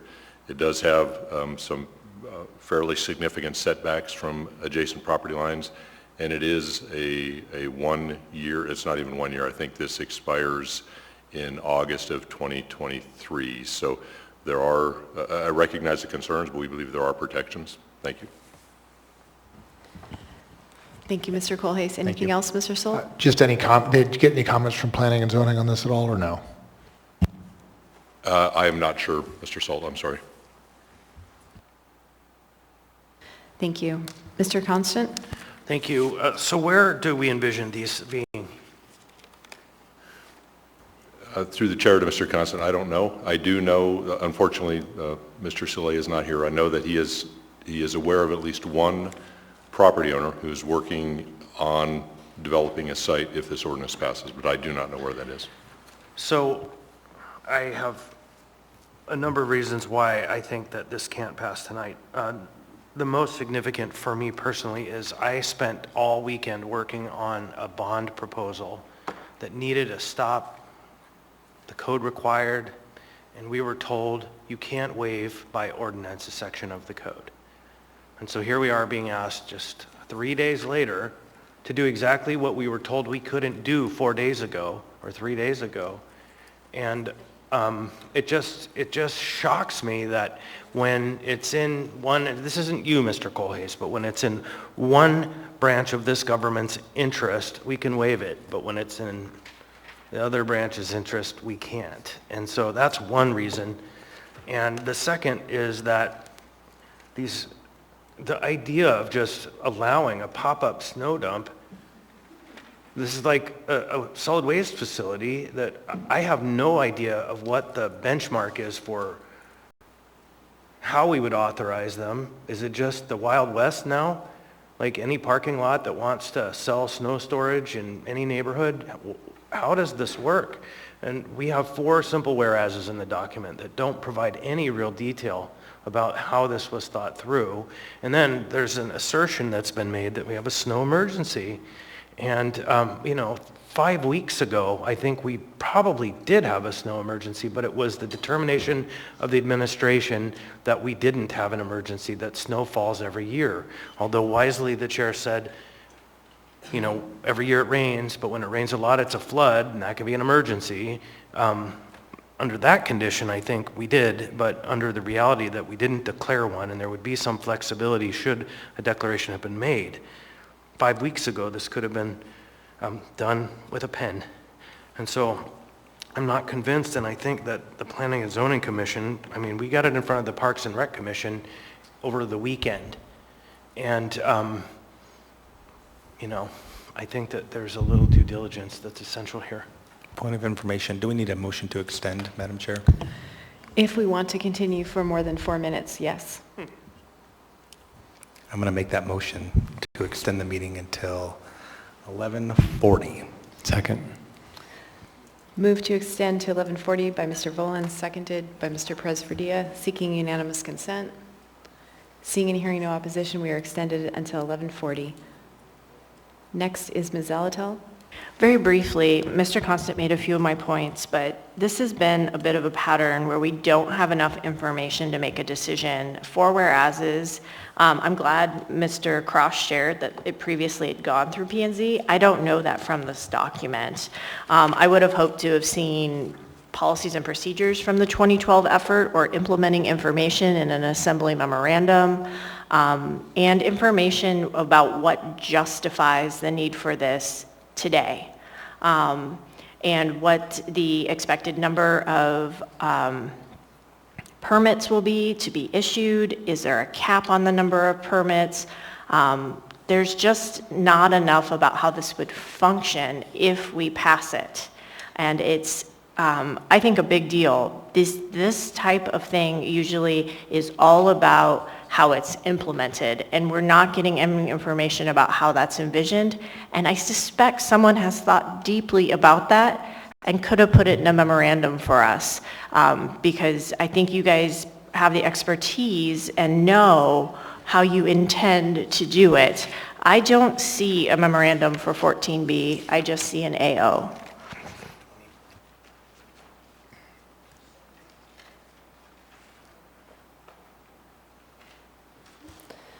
Thank you, Ms. Zalatel.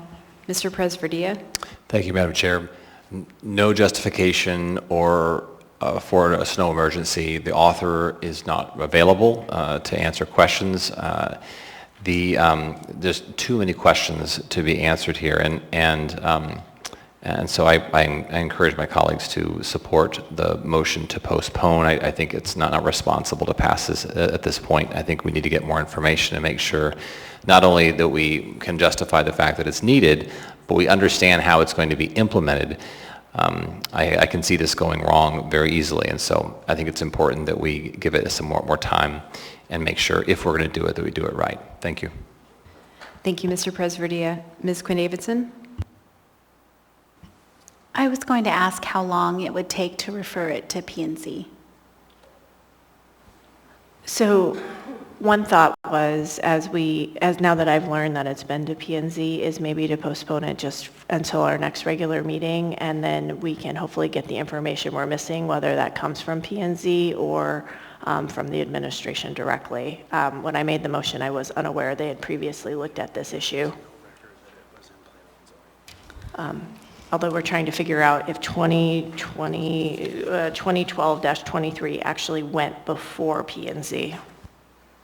Seems like those are, Madam Chair, it seems like those are things that we could figure out before, well, not we, the administration could figure out and supply to us, along with answers to other questions, like how full are all the other dumps, what's left, what space is needed. Seems like those are pretty basic things that we could expect to receive and then make a decision on the 7th. And actually, Ms. Zalatel, I was going to circle back with you after conferring with the clerk, because we either have a motion to postpone indefinitely or time certain, and I believe the motion was to postpone and or refer and postpone, or postpone and refer. So if you would. Sure. I'll refine my motion to postpone to the meeting of February 7th, and I will forego the referral if the second will agree. That's fine. Mr. Constant agrees. So the motion on the floor is to postpone until the meeting of February 7th. Mr. Constant? That resolves my question.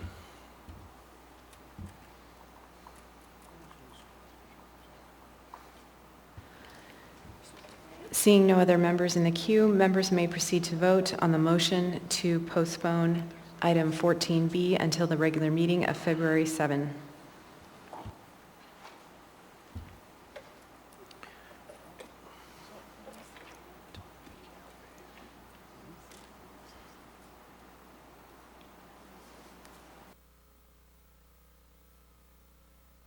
Mr. Presverdia. Thank you.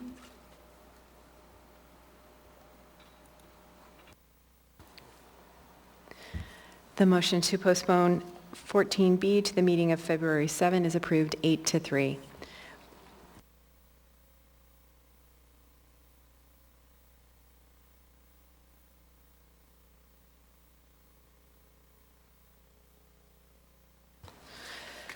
We will actually go back to item 10B3 on the consent agenda.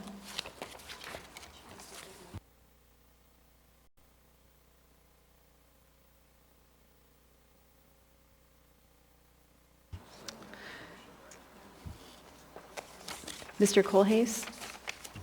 Madam Chair, thank you. I don't think she's here anymore, but Shelley Roughton on your staff did a yo-person's effort in trying to research some property records on this and was unable to. She did find some things, but it was a little bit late. I think my recommendation, this is not time critical. If we could postpone this to the next meeting, we'll make sure we have the property records that you're looking for. Thank you. Thank you, Mr. Colhase. Move to postpone to February 7th. Second. Mr. Cross has made a motion to postpone 10B3 to the meeting of February 7. It's been seconded by Mr. Volan. Any further discussion on the motion? No, just so we need to get more information, know where that lot is. Some maps would help. Thank you. Thank you. Seeing no other members in the queue, members may proceed to vote on the motion to postpone item 10B3 to the meeting of February 7.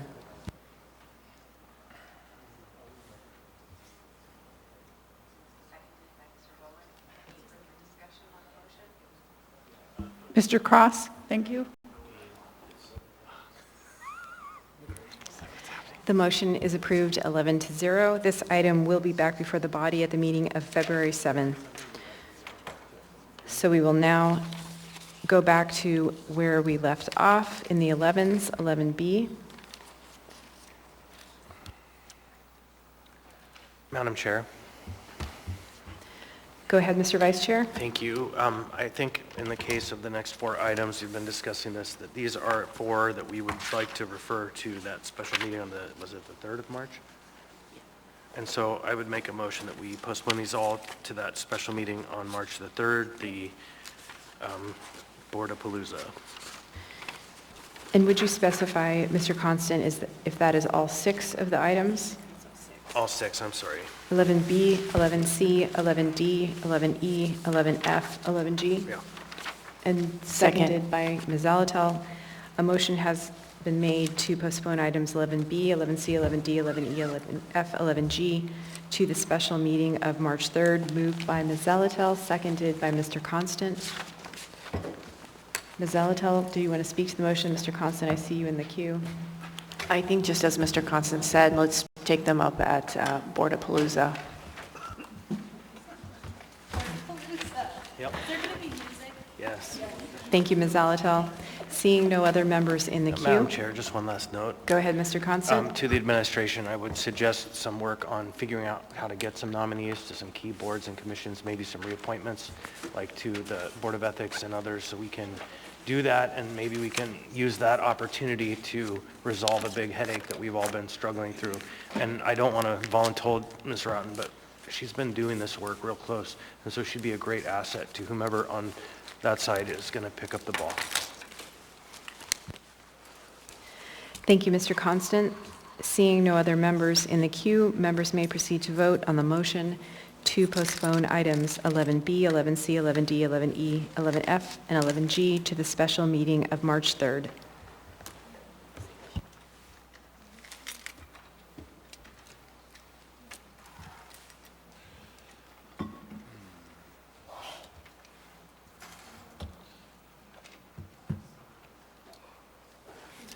Mr. Cross? Mr. Boland?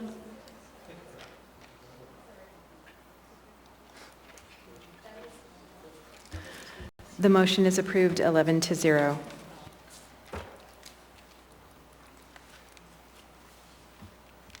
you want to just skip 13A and B? Madam Chair. Go ahead, Mr. Constant. Thank you. So we're in final decisions of what we're going to do for the night, and I think what we're going to do is make a motion, change the order of the day, and allow audience participation to be done. But for members of the public looking at this agenda, we effectively passed most of the items in the 15 section, so I just want everyone to understand those aren't going to carry forward. Those are done. You're not going to see them again. So if you think those are coming back up, they're not. Mr. Constant, or Madam Chair, can I Thank have you. a quick point of information? So what about 13A, B, and C? Because those were all related, like Mulcahy Park projects. So for 13A and 13B, those are placeholders, and we were not going Okay. to move them, so they're fine Got it. going away. 13C, 13D, Is a real item. Okay. 14A, 14C, we did not get to. Okay, thank you. I would move to change the order of the day to allow audience participation. Second.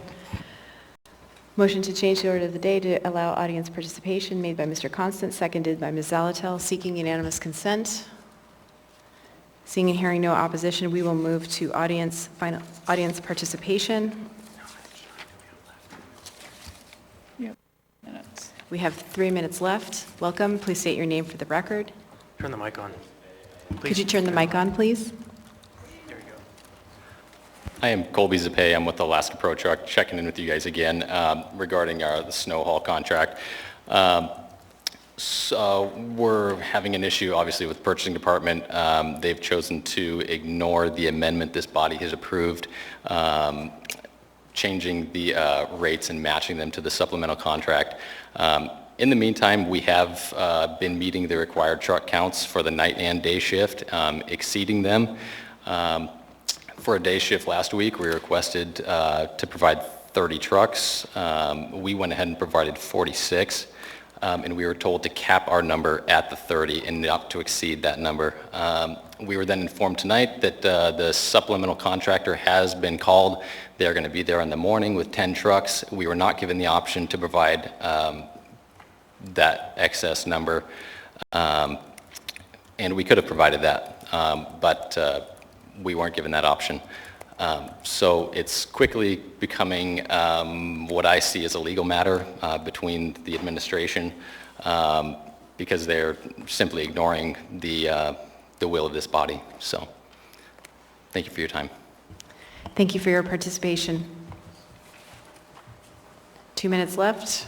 Can I just ask a question quickly? Go ahead. Okay, I know we're running out of time. I thank you for being here, Mr. Zapay, and I feel bad because you kind of got the very end of the budget meeting and then you're getting the very end of our general meeting. And I'm wondering if there's someone who you've been talking with or if someone could follow up with you and try to make sure we're getting all the facts you're sharing, because I think it's 11:40 and... I'm reaching out to the purchasing director to no avail. I've only been told that they will not be amending our contract. I didn't see it as an amendment of our contract. They saw your approval as advisory, as you know. I didn't see that way. I don't think you voted for that, but she seems to be ignoring your will. So, other than that, I'm dealing directly with street maintenance. Okay. Ms. Seltel's saying she thinks you're in contact, and great. I just want to make sure we're helping and being responsive. I feel like there's lack of communication between the street maintenance department, clearly for what their needs are, because we can provide, so. Okay. Thank you for being here, and feel free to keep contacting us if you need specific information or specific assistance. Thank you all for your help. Thank you. It's 11:40 and we are automatically adjourned. Thank you all.